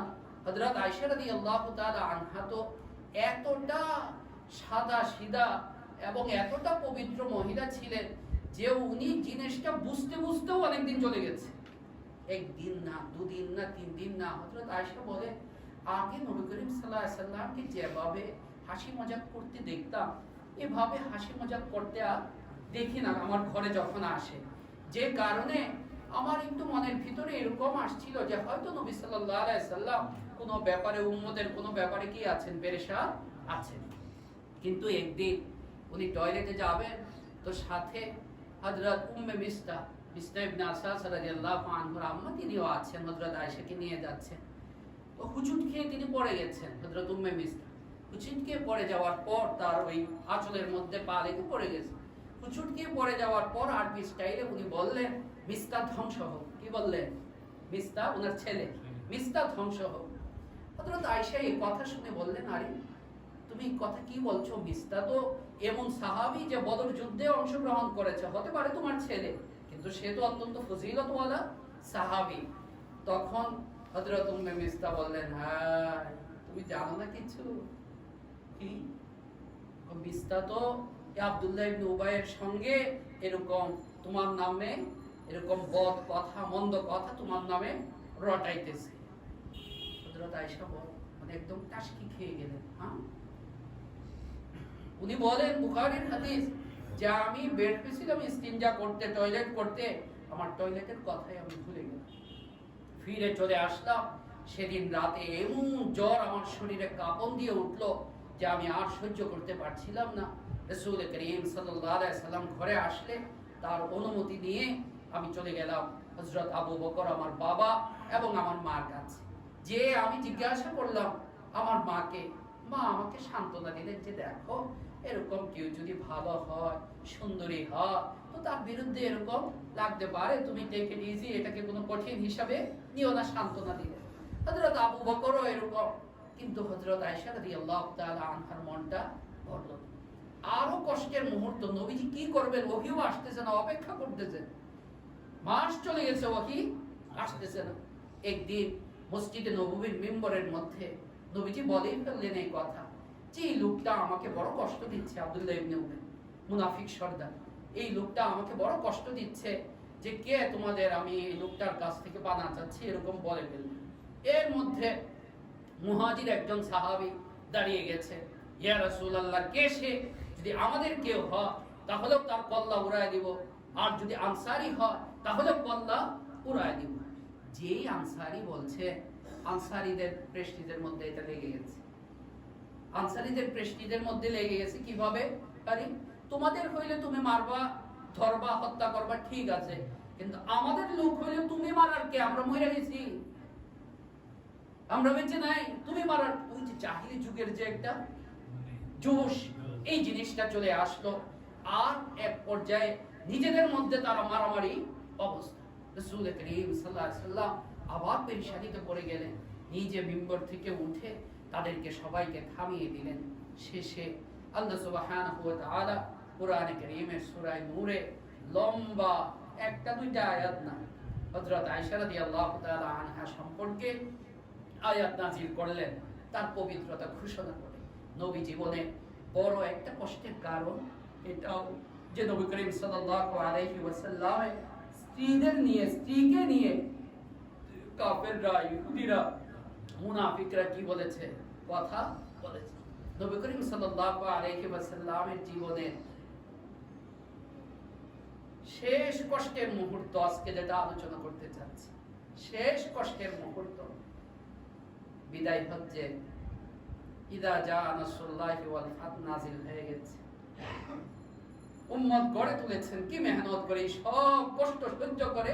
রাআইতান নাসা ইয়াদখুলুনা ফি দীনিল্লাহি আফওয়াজা, একটু মন খুশি করার মতো একটা উম্মত কাফেলা তিনি গড়ে তুলেছেন। আল্লাহ আয়াত নাযিল করেছেন, হে মুহাম্মদ জিকির তাসবিহ বাড়ায় দাও, জিকির তাসবিহ কি করো, বাড়ায় দাও, কারণ আখিরাতে আসার সময় হয়ে গেছে। তাই মুফাসসিরিনে কেরাম বুজুর্গানে দিন বলে 60 বছর হয়ে গেলে, 60 বছর যদি হয়ে যায় তাহলে আমল বাড়ায় দিতে হয়, জিকির আজকার বাড়ায় দিতে হয়। কারণ 60 বছর হইল মওতে প্রথম শুরু। এই উম্মতের বয়স কত, 60 থেকে 70 হাদিসে এসেছে। তো কেউ যদি 60 বছরে পদার্পণ করে তাহলে তার কিসে তৈরি হয়ে যেতে হয়, মওতের জন্য তৈরি হয়ে যেতে হয়। যেমন খুব নবীজিকে আল্লাহ তাআলা বলতেছেন যে যেহেতু চারদিকে এখন বিজয় আর বিজয়, বিজয় আর বিজয়, তাই ফাসাব্বিহ বিহামদি রাব্বিকা ওয়াস্তাগফির, আপনি বেশি বেশি এখন কি করেন, তাসবিহ ইস্তিগফার পাঠ করেন। আয়াত নাযিল হওয়ার পর হযরত আবু বকর রাদিয়াল্লাহু আনহু কাঁদতে শুরু করেন। জওয়ান সাহাবী যারা ছিলেন, তরুণ সাহাবী যারা ছিলেন না, নতুন নতুন এরা মুসলমান, মুসলমানদের বিজয়ের কথা এই সূরার মধ্যে বলা হয়েছে। আর মায়ুব কি কাহাদা শেখ, এই বুড়া কাঁদে কেন, বুড়াদের জ্বালায় বাঁচলাম। তারা কি বলা শুরু করলো, এই বুড়া কাঁদে কেন। রাসূল করিম সাল্লাল্লাহু আলাইহি ওয়াসাল্লাম হযরত আবু বকরকে ডাকলেন, বললেন আবু বকর কেন কাঁদছো তুমি? হযরত আবু বকর বললেন, ইয়া রাসূলুল্লাহ, আমি এই কথা মনে করে যে আপনার তো যাওয়া সময় হয়ে গেছে। এবং নবীজিও তার বক্তব্যের অনেক জায়গা আরাফার ময়দানে বক্তব্য দিয়েছেন, কাবা শরীফের সামনে বক্তব্য দিয়েছেন। এখানে ইঙ্গিত তিনি দিয়েছেন যে হতে পারে এই বছরই তোমাদের সঙ্গে আমার শেষ, এই বছরই তোমাদের সঙ্গে আমার শেষ। তাই ভালো করে তোমরা বিধান আমার কাছ থেকে খুযু আন্নী মানাসিকাকুম, বিধান আমার কাছ থেকে ভালো করে শিখে নাও।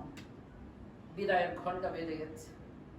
রাসূল করিম সাল্লাল্লাহু আলাইহি ওয়াসাল্লাম যে আদর এবং সুহাগ ভরে যে উম্মত তিনি গড়ে তুলেছেন, সেই উম্মতকে ছেড়ে চলে যেতে হবে। না জানি পরে আবার এই উম্মতের কি অবস্থাটা। বকরির রাখাল যদি না থাকে, বকরির রাখাল যদি না থাকে তাহলে বকরি পালের কি অবস্থা হয়। এদিকে এদিকে ওইদিকে ছুটে, এদিকে ছুটে, এদিকে নেকড়ে পাকড়াও করে নেকড়ের ঘাসে পরিণত হয়, ওইদিকে সিংহের ঘাসে পরিণত হয়। রাসূল করিম সাল্লাল্লাহু আলাইহি সাল্লামের সামনে সব তো পরিষ্কার। যাই হোক, রাসূল করিম সাল্লাল্লাহু আলাইহি ওয়াসাল্লামের জীবনের শেষ দিনগুলিতে এসে অসুস্থ হয়ে গেলেন। কেমন অসুস্থ হইলেন এটাও জেনে রাখেন যে নবীজির কষ্টের এটাও একটা সাধারণ মানুষের অসুস্থতার যা পরিমাণ ছিল, নবীজির পরিমাণটা আরো বেশি ছিল। অর্থাৎ আপনার যদি আমার যদি 103 ডিগ্রি জ্বর হয়ে থাকে, জ্বর 103, নবীজির হয়তো কথার কথা 203, মানে এরকম ডবল হয়ে যেত নবীজি সাল্লাল্লাহু আলাইহি সাল্লাম। নবীর ফজিলত যেমন বেশি ছিল, আবার তার কষ্টটাও এত জ্বরাক্রান্ত তিনি হয়ে গেলেন, জ্বরে আক্রান্ত হয়ে গেলেন যে তিনি বলতেছিলেন, হারিকু আলাইয়া সাবআ কিরাবিন, বুখারীর হাদিস, তোমরা আমার শরীরে 7 কি বলে মোটকি মশ পানি ঢেলে দাও। শরীরে কি দাও? পানি ঢেলে দাও। জ্বর উঠলে কি করে না? পানি দেয় না শরীরের মধ্যে। আগে তো আপনার মেডিকেল সায়েন্স ছিল এই কথা যে জ্বর উঠলে আরো বেশি কি করতো? কাঁথা লেপ মুড়ি দেওয়া না। এখন বিজ্ঞান আরো বাড়তেছে, মেডিকেল সায়েন্সের আবিষ্কার। এখন বলে যে না, গা কি করো? পানি দিয়ে মুছিয়ে দাও। রাসূল সাল্লাল্লাহু আলাইহি সাল্লাম তার সিরাতের মধ্যে এটা আমাদেরকে শিখিয়ে দিয়েছেন আর বহুত আগে। এবং রাসূল বলতেন এই কথা যে জ্বরকে তোমরা পানি দিয়ে ঠান্ডা করো। জ্বরকে কি দিয়ে ঠান্ডা করো? পানি দিয়ে ঠান্ডা। রাসূল করিম সাল্লাল্লাহু আলাইহি সাল্লাম ইন্তেকাল করেছেন কি বারে? সোমবারে। বুধবারে তার জ্বর খুব বেশি বেড়ে গেল। তিনি অন্য ঘরে ছিলেন, অন্য স্ত্রীর ঘরে ছিলেন। বারবার জিজ্ঞেস করছিলেন যে আমি কার ঘরে, কার ঘরে।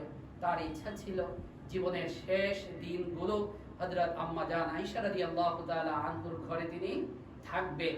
কারণ নবীরা যে ঘরে যে জায়গায় ইন্তেকাল হয় তার দাফনও সেই জায়গায়। শেষে হযরত সবাই সম্মতি দিলেন, হযরত আয়েশা রাদিয়াল্লাহু তাআলা আনহার ঘরে তিনি চলে আসলেন।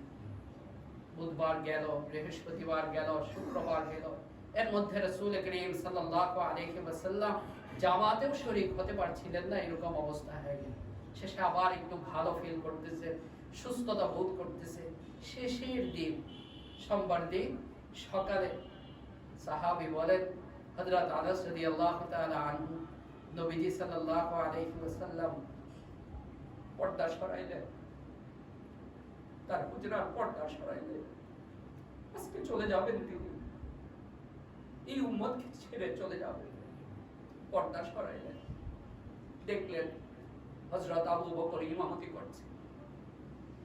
তিনি মুচকি হাসি দিলেন।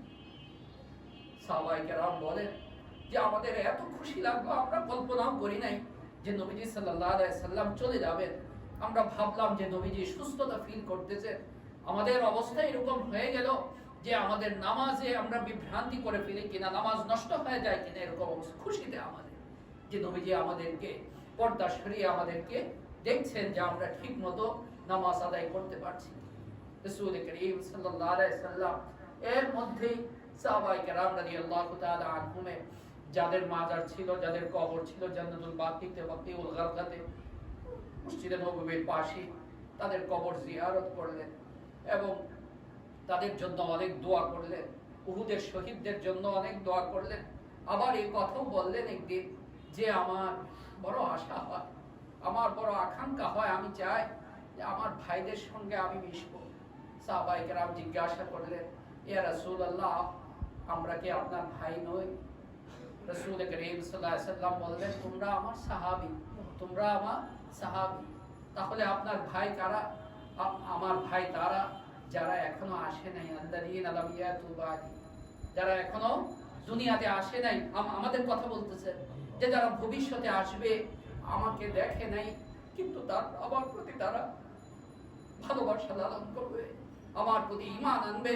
আমাকে তারা কোনোদিন দেখে নাই, আমি তাদের কথা আমার মনে পড়ছে। আমাদের কথা মনে করে নবী করিম সাল্লাল্লাহু আলাইহি ওয়াসাল্লাম কাঁদছেন। সবার জন্য দোয়া করলেন। সাহাবায়ে কেরাম রাদিয়াল্লাহু আনহুমকেও বললেন, বিভিন্ন ওসিয়ত করলেন যে তোমাদের কারো যদি আমি যদি জুলুম করে থাকি, নিজের পিঠ দেখায় বললেন, এ আমার পিঠ দিচ্ছি, তোমরা বদলা নাও। কারো যদি টাকা পয়সা পাওনা থাকে বলো, আমি সেটা পরিশোধ করে দিই। রাসূল করিম সাল্লাল্লাহু আলাইহি ওয়াসাল্লাম এভাবে আরো কিছু নসিহত উপদেশ দিলেন। বারবার নামাজের কথা বললেন, অধীনস্থদের কথা বললেন। আসসালাত ওয়া মা মালাকাত আইমানুকুম, আসসালাত ওয়া মা মালাকাত আইমানুকুম, নামাজের ব্যাপারে তোমরা সাবধান থাকবে এবং অধীনস্থদের ব্যাপারে তোমরা সাবধান থাকবে। এর মধ্যে একদিন বৃহস্পতিবারে, বুধবার বৃহস্পতিবার, ইন্তেকালের আগে বৃহস্পতিবারে রাসূল করিম সাল্লাল্লাহু আলাইহি ওয়াসাল্লাম বারবার বেহুশ হচ্ছিলেন। প্রচন্ড জ্বর এবং অসুস্থতায় বারবার বেহুশ হচ্ছিলেন। যখন হুশ আসলো, সাহাবায়ে কেরামকে দেখলেন, হযরত উমর, আবু বকর, আব্বাস সবাই আছেন। তো বললেন, ইউতুনি কিতাবান আকতুবু লাকুম কিতাবান লান তাদিল্লু বা'দাহু, তোমরা কাগজ কলম নিয়ে আসো, আমি তোমাদেরকে কিছু লিখে দিব, তাহলে আর তোমাদের এরপরে আর কোনো ভেজা হবে না। এরপরে রাসূল আবার বেহুশ হয়ে গেলেন। তখন সাহাবায়ে কেরাম রাদিয়াল্লাহু আনহুমের মধ্যে মতবিরোধ হয়ে গেল। কেউ বললেন যে না, দরকার নাই, নবীজিকে আরাম করতে দাও। নবীজির প্রতি ভালোবাসা, মহব্বত, আরামের কথা চিন্তা করে হযরত উমরও ছিলেন এদের মধ্যে, যে বললেন দরকার নাই, বাস কোরআন এবং নবীজির জিন্দেগি সুন্নাত তো আমাদের আছেই, আমরা এর উপরে চলবো। আর তারা নিষেধ করলেন। নবীজি সাল্লাল্লাহু আলাইহি সাল্লামের আবার হুঁশ আসার পর আর নবীজি এই সম্পর্কে আর কিছু বলেন নাই। তাই তার যদি জরুরি মনে করতেন উনি, তাহলে তো উনি আবার কি করতেন, বলে দিতেন। তাই এটা নিয়ে আবার অন্য কোনো বিভ্রান্তি ছড়ানোর কোনো কি নাই, অবকাশ এখানে নাই। কারণ পরে শুক্রবারেও জিন্দা ছিলেন, শনিবারেও জিন্দা ছিলেন, রবিবারেও জিন্দা ছিলেন, উনি আর এই সম্পর্কে কিছু বলেন নাই। তারপরেও হযরত আব্দুল্লাহ ইবনে আব্বাস রাদিয়াল্লাহু তাআলা আনহু নবীজির ইন্তেকালের পর এই কথা তিনি বলতেন। মুসলিম শরীফের হাদিস, সহিহ মুসলিমে, ইয়াউমুল খামিস ওয়া মা ইয়াউমুল খামিস, হায় বৃহস্পতিবার, হায় বৃহস্পতিবার। কোন বৃহস্পতিবার? ওই যে বৃহস্পতিবার, যে বৃহস্পতিবারে নবীজি একটু সুস্থ হয়ে, বারবার বেহুশ হচ্ছিলেন, একটু সুস্থ হয়ে তিনি লিখে দিতে চেয়েছিলেন। যাই হোক, এভাবে এই দিনগুলি ভালো থাকেন, আবার অসুস্থ হন, আবার ভালো থাকেন, এরকম অবস্থা চলছিল নবীদের। শেষে সোমবার দিন সাহাবায়ে কেরাম রাদিয়াল্লাহু আনহু ফজরের নামাজে যখন নবীজির মুচকি হাসির চেহারা তারা দেখলেন, নবীজির মুচকি হাসির চেহারা তারা দেখলেন, তারা নিশ্চিন্ত হয়ে গেলেন। হযরত আবু বকরও নিশ্চিন্ত হয়ে গেলেন। উনার বাড়ি দুইটা ছিল, একটা কাছে ছিল আর একটা ছিল আওয়ালি বলে, এটাকে সুনহ জায়গার নাম ছিল, একটু দূরে। সেখানে উনি চলে গেলেন যে আলহামদুলিল্লাহ নবীজি কি আছেন, সুস্থই আছেন, ভালো আছেন। কেউ আর মাথার ভিতরে এটা আসেই নাই যে নবীজি যে কি হবে, আজকে চলে যাবেন দুনিয়া থেকে। এরপরে মোটামুটি আপনার জোহরের আগে চাষের সময় আমরা যেটা বলি, যে সময়, এই সময়টাতে হযরত ফাতেমা রাদিয়াল্লাহু তাআলা আনহা আসলেন। রাসূল যাকে অনেক ভালোবাসতেন, আদর করতেন, খুব কাঁদলেন। হযরত ফাতেমা রাসূল করিম সাল্লাল্লাহু আলাইহি সাল্লাম তাকে কাছে টেনে নিলেন, বললেন ফাতেমা কেঁদো না তুমি। এরপর হযরত ফাতেমা আবার হাসলেন। হযরত আয়েশা পরে জিজ্ঞাসা করেছেন, ও ফাতেমা, তুমি কাঁদলে আবার হাসলে, এর কারণটা কি ছিল? হযরত ফাতেমা বললেন, রাসূল করিম সাল্লাল্লাহু আলাইহি সাল্লাম আমাকে সুসংবাদ দিয়েছিলেন যে আমি নবীর পরিবারের যারা, এদের মধ্যে সবচেয়ে আগে নবীর সাথে মিলিত হব, মানে আমার ইন্তেকাল সবচেয়ে আগে হব, আমি নবীর সঙ্গে যে মিশতে পারবো, এবং আমি জান্নাতি রমণীদের সর্দারনি হব। তো এই সুসংবাদ শুনে আমি এসেছি। কাঁদলে কেন? কাঁদলাম আমি এই জন্যে যে নবী করিম সাল্লাল্লাহু আলাইহি সাল্লাম তখন কানাকানি করে আমাকে বলেছিলেন যে আজকেই তিনি চলে যাবেন, আজকে তার বিদায় হবে। বারবার নবীজির কষ্ট হচ্ছিল। জানি না এই কষ্টটা কি ছিল, অসুস্থতার ছিল নাকি উম্মতকে ছেড়ে যাওয়ার কষ্ট। আমার দৃঢ় বিশ্বাস যে বাহ্যিকভাবে যদিও অসুস্থতা তার ছিল, কিন্তু নবী করিম সাল্লাল্লাহু আলাইহি সাল্লাম অসুস্থতা এত কাবু হওয়ার কথা না, যতটা তিনি উম্মত নিয়ে কি ছিলেন, পেরেশান ছিলেন। যে উম্মতকে ছেড়ে তাকে কি করতে হবে, আজকে চলে যেতে হবে, বিদায় দিতে হবে। বারবার তিনি কষ্টে চেহারা দেখে যেন পরিবারের লোকেরা বা যারা আছে তাদের কষ্ট না হয়, তাই নবীজি সাল্লাল্লাহু আলাইহি সাল্লাম চেহারাকে ঢেকে ফেলছিলেন, আবার চেহারা খুলছেন, আবার চেহারা ঢাকছিলেন। হযরত ফাতেমা রাদিয়াল্লাহু আনহা এই কষ্ট দেখে বললেন, ওয়া কারবাবি,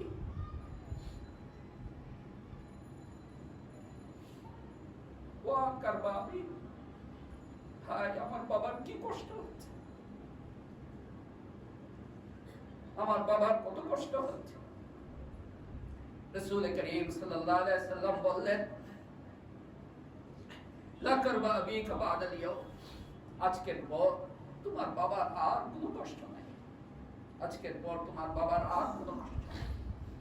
এরপর হযরত আয়েশা রাদিয়াল্লাহু তাআলা আনহা সেখানে হাজির ছিলেন। তিনি শুনতে পাচ্ছিলেন রাসূল করিম সাল্লাল্লাহু আলাইহি সাল্লাম বীর করে কি বলছেন। কানটা কাছে নিয়ে গেলেন, শুনলেন রাসূল করিম সাল্লাল্লাহু আলাইহি সাল্লাম বলছেন, বালির রাফিকাল আ'লা, বালির রফিকাল আলা, বালির রফিকাল আলা। আমি আমার উত্তম শ্রেষ্ঠ বন্ধুর সাথেই মিলিত হতে চাই, আমি আমার শ্রেষ্ঠ বন্ধুর কাছেই চলে যেতে চাই।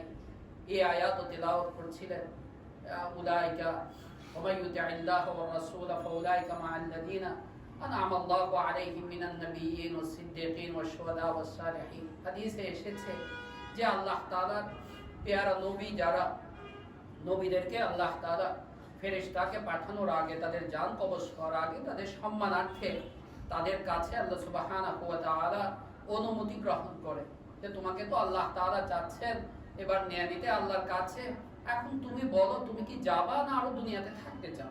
এটা তাদের প্রতি মত যেদিন আছে সেদিন তো হবেই, কিন্তু তাদের প্রতি সম্মানার্থে আল্লাহ তাআলা এটা করেন।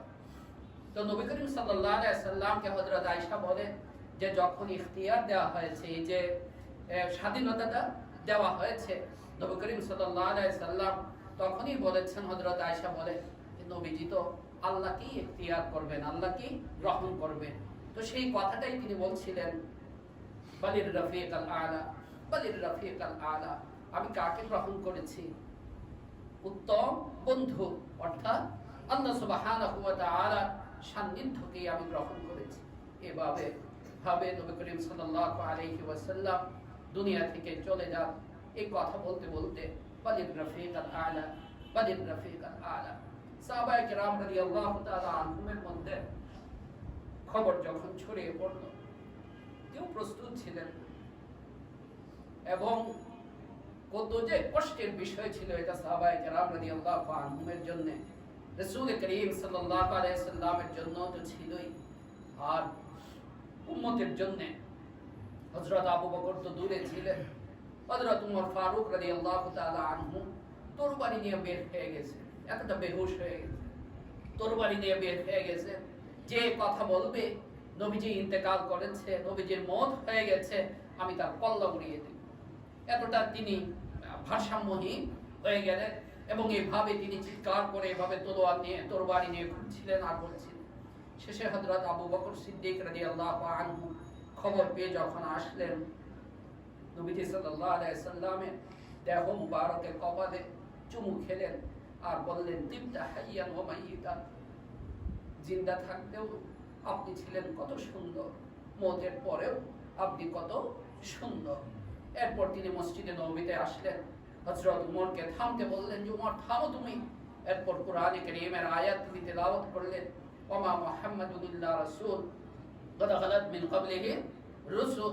ওই উহুদ যুদ্ধে নাযিল হয়েছিল, যে বললেন এই কথা যে মুহাম্মদের পূজা করে বা পূজা করেছিল, ইবাদত করেছিল, সে শুনে রাখো মুহাম্মদ নাই। আর যে আল্লাহ ইবাদত করে সে জানো যে আল্লাহ তো সব সময়ই আছে, তিনি নবী, তিনি আসছিলেন, আবার আল্লাহর কাছে চলে যাবেন, এটাই স্বাভাবিক।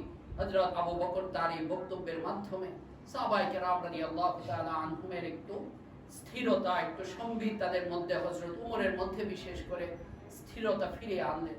এরপর সাহাবায়ে কেরাম রাদিয়াল্লাহু তাআলা আনহু, এটা ইসলামের কথা এবং আরবেরও বৈশিষ্ট্য ছিল যে তারা নিজেদের মধ্যে একজন আমির না বানিয়ে পরবর্তী স্টেপে তারা যান না। এতে সুবিধাটা কি, কোনরূপ বিশৃঙ্খলা হয় না, কারণ ইসলামের দৃষ্টিতে আমির যে ফয়সালা দিবে এটাই সবার জন্য কি করতে হবে, মানতে হবে। তো রাসূল সাল্লাল্লাহু আলাইহি সাল্লামের পর প্রতিনিধি কে হবে এই নিয়ে তর্ক বিতর্ক এবং মতবিরোধ শুরু হয়ে গেল। শেষে হযরত আবু বকর সিদ্দিক রাদিয়াল্লাহু আনহু কি হইলেন, খলিফা হইলেন। এর মধ্যে সোমবার মঙ্গলবারও কিছু সময় চলে গেল, রাত্র হয়ে গেল। হযরত আয়েশা, হযরত উম্মে সালামা ঘরেই আছেন। ওনারা বলেন যে আমাদের মনে এটা একবারও আসে নাই যে নবীজি সাল্লাল্লাহু আলাইহি সাল্লাম কি করেছেন, ইন্তেকাল করেছেন। শেষে আমরা যখন ওই দিন ফজরের নামাজে হযরত বিলাল যখন আযান দিলেন আর আশহাদু আন্না মুহাম্মাদার রাসূলুল্লাহ বললেন, এমন কান্নার রোল শুরু হয়ে গেল, এমন কান্নার রোল শুরু হয়ে গেল যে কেউ বিষয়টা সহ্য করতে পারছিলেন। হযরত উম্মে সালামা রাদিয়াল্লাহু আনহু বলেন যে আমার মনেই হয়নি রাসূল করিম সাল্লাল্লাহু আলাইহি সাল্লাম ইন্তেকাল হয়েছে। এরপরে যখন কবর খোঁড়ার জন্য, দাফন কাফন হবে, কবর খোঁড়ার জন্য যখন ওই কুদাল নিয়ে মাটি খোঁড়া হচ্ছিল, আওয়াজ হচ্ছিল, তখন এই আওয়াজ আমাদের ঘরে আসছিল। এই আওয়াজ শুনে আমাদের মনে এই চিন্তা আসলো যে নবীজিকে তো কি করা হবে, দাফন করা হবে। আমাদের মধ্যে অনেক কান্নার প্রবল হয়ে গেল। শেষে রাসূল করিম সাল্লাল্লাহু আলাইহি সাল্লামকে বুধবার দিন কি করা হলো, দাফন করা। দাফন করে আসার পর হযরত ফাতেমা রাদিয়াল্লাহু আনহা স্বাভাবিকভাবে রাসূল করিম সাল্লাল্লাহু আলাইহি সাল্লামের সঙ্গে অত্যন্ত তার ঘনিষ্ঠতা ছিল, হাঁটতেন রাসূলের মতো। হযরত আবু বকর বলতেন এই কথা যে ফাতেমা হেঁটে গেলে মনে হয় যে রাসূলই কি হচ্ছে, হেঁটে যাচ্ছেন। এতটা সাদৃশ্য ছিল রাসূল সাল্লাল্লাহু আলাইহি সাল্লামের সঙ্গে। হযরত ফাতেমা হযরত আনাস রাদিয়াল্লাহু তাআলা আনহুকে বললেন, হযরত আনাস খাদেম ছিলেন রাসূলের। অত্যন্ত কষ্ট লাগে এই কথাটা যখনই আমি সহিহ বুখারীতে এটা পড়াই বা আলোচনা করি, যে হযরত ফাতেমা আনাসকে বললেন এই কথা, ও আনাস, ও আনাস, কেমন করে তোমরা পারলে নবীজির চেহারাকে মাটি দিতে? নবীজির চেহারার উপরে মাটি দিয়ে আসছো তোমরা। কাইফা তাবাত আনফুসুকুম আন তাহুসসু তুরাব আলা ওয়াজহি রাসূলিল্লাহি সাল্লাল্লাহু আলাইহি ওয়াসাল্লাম। কেমন করে তোমরা পারলে নবীজির চেহারার মধ্যে মাটি দিয়ে আসতে? তারপরে খুব কাঁদলেন হযরত ফাতেমা রাদিয়াল্লাহু আনহা। এভাবে রাসূল করিম সাল্লাল্লাহু আলাইহি ওয়াসাল্লাম উম্মতের চিন্তা নিয়েই জিন্দা থাকতেও সব সময় উম্মতের কথাই চিন্তা করেছেন। একদিন এত কাঁদছিলেন হযরত জিবরিল আলাইহিস সালাতু ওয়াস সালামকে আল্লাহ সুবহানাহু ওয়া তাআলা পাঠাইলেন যে আমার দোস্ত, আমার হাবিব কেন কাঁদছে তাকে জিজ্ঞাসা করো। রাসূল করিম সাল্লাল্লাহু আলাইহি ওয়াসাল্লাম হযরত ঈসার যে আয়াত, হযরত ঈসা বলবেন ইন তুআযিবহুম ফাইন্নাহুম ইবাদুকা ওয়া ইন তাগফির লাহুম ফাইন্নাকা আনতাল আজিজুল হাকীম, কোরআনে কারীমে আছে। তো এটা স্মরণ করে নবীজি বারবার বলছিলেন হযরত জিবরিল আসার পর, উম্মতি উম্মতি, আমার উম্মতের কি হবে, আমার উম্মতের কি হবে। আল্লাহ ঈসার উম্মতের কথা আলোচনা করেছেন, মুসার উম্মতের কথা আলোচনা করেছেন ওই আয়াতের মধ্যে। তো নবীজি নিজের উম্মতের কথা স্মরণ করে মনে করে এত কান্না করছিলেন, কাঁদছিলেন যে আল্লাহ তাআলা হযরত কাকে পাঠাইলেন, জিবরিলকে পাঠাইলেন যে আমার দোস্তকে জিজ্ঞাসা করো কেন কাঁদছে, কেন কাঁদছে। রাসূল করিম সাল্লাল্লাহু আলাইহি ওয়াসাল্লাম জবাবে এই কথাই বললেন, উম্মতি উম্মতি। এরপর আল্লাহ তাআলা হযরত জিবরিলকে পাঠিয়ে আবার শুনিয়ে দিলেন যে মুহাম্মদকে বলে আসো, ইন্না সানুরদিকা ফি উম্মতি, আমি তোমার উম্মতের ব্যাপারে অবশ্যই তোমাকে সন্তুষ্ট রাখব। আমি তোমার উম্মতের ব্যাপারে অবশ্যই তোমাকে সন্তুষ্ট রাখব। ভাইও, হাসরের ময়দানে সবাই তো জান্নাতে চলে যাবে, নবীজি উদ্বোধন করবেন। জান্নাতে যাওয়ার উদ্বোধন কে করবে? নবীজি করবেন।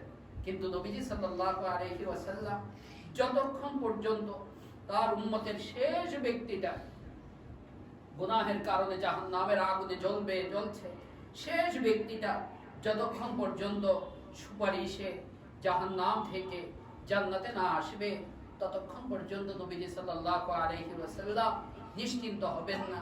তার যে হাসরের ময়দানের শাফাআতে কুবরা বলা হয়, এটাকে বড় শাফাআত, মাকামে মাহমুদ, যেটা নবীজি উম্মতি উম্মতি বলতে থাকবেন, উম্মতি উম্মতি বলতে থাকবেন শেষ ব্যক্তিটাকে জান্নাতে দাখিল করা পর্যন্ত।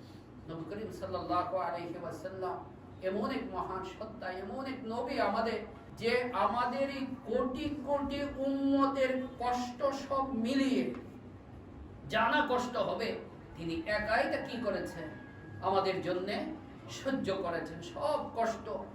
কি বলবো, মানে কষ্টের যত শ্রেণী যত প্রকার হইতে পারে, শুরুতেই বলছিলাম এমন কোনো কষ্ট নাই যে কষ্ট নবীজি সাল্লাল্লাহু আলাইহি ওয়াসাল্লাম গ্রহণ না করেছেন, সহ্য না করেছেন।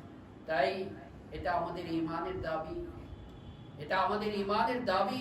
সেই নবী করিম সাল্লাল্লাহু আলাইহি ওয়াসাল্লামের উপর খুব বেশি বেশি আমরা কি করব, দুরূদ শরীফ পাঠ করব, খুব বেশি বেশি দুরূদ শরীফ তার জন্য পাঠাবো। এবং আমাদের ঈমানের দাবি যে আমরা যত বেশি যতটুকু পারি, নবীজি সাল্লাল্লাহু আলাইহি ওয়াসাল্লাম খুব খুশি হন যখন তার উম্মতের কেউ তার কোনো একটা সুন্নতকে জিন্দা করে, তার কোনো একটা সুন্নতের উপরে সে যখন আসে, এতে নবীজি কি হন, খুব খুশি হন। তাই আমাদের আজকে এই দৃঢ় প্রতিজ্ঞাবদ্ধ হওয়া উচিত যে আমরা যেন আমাদের জীবনে সব ক্ষেত্রে নবী করিম সাল্লাল্লাহু আলাইহি ওয়াসাল্লামের সুন্নতের উপরে তার সব সুন্নত যেন আমরা আমাদের জীবনেও কি করতে পারি, ধারণ করতে পারি। আল্লাহ তাআলা আমাকেও তৌফিক দান করো, আপনাদেরকেও তৌফিক দান করো। আর জীবনে আরেকটা আশা, নবীজি সাল্লাল্লাহু আলাইহি সাল্লামকে আমরা বাস্তবে দেখতে পারি। আল্লাহ তাআলার ফয়সালা স্বপ্নে হলেও নবীজি সাল্লাল্লাহু আলাইহি সাল্লামকে একবার যেন আমরা স্বপ্নে অন্তত আমাদের সবাই যেন দেখতে পারি। আর আমরা যেন নবী করিম সাল্লাল্লাহু আলাইহি সাল্লাম যেখানে আছেন রওজা পাকে, মদিনা শরীফে, মসজিদে নববীতে, আমরা যেন জীবনে একবার হলেও সেখানে কি করতে পারি, জিয়ারত করতে পারি, যাইতে পারি। এটার স্বাদ, এটার যে মজা, এটা যে না গেছে সে কি করতে পারবে না, বুঝতে পারবে না। সেই তৌফিক আল্লাহ সুবহানাহু ওয়া তাআলা আমাদের সকলকে দান করুক। আমিন। ওয়া আখিরু দাওয়ানা আনিল হামদুলিল্লাহি রাব্বিল আলামিন।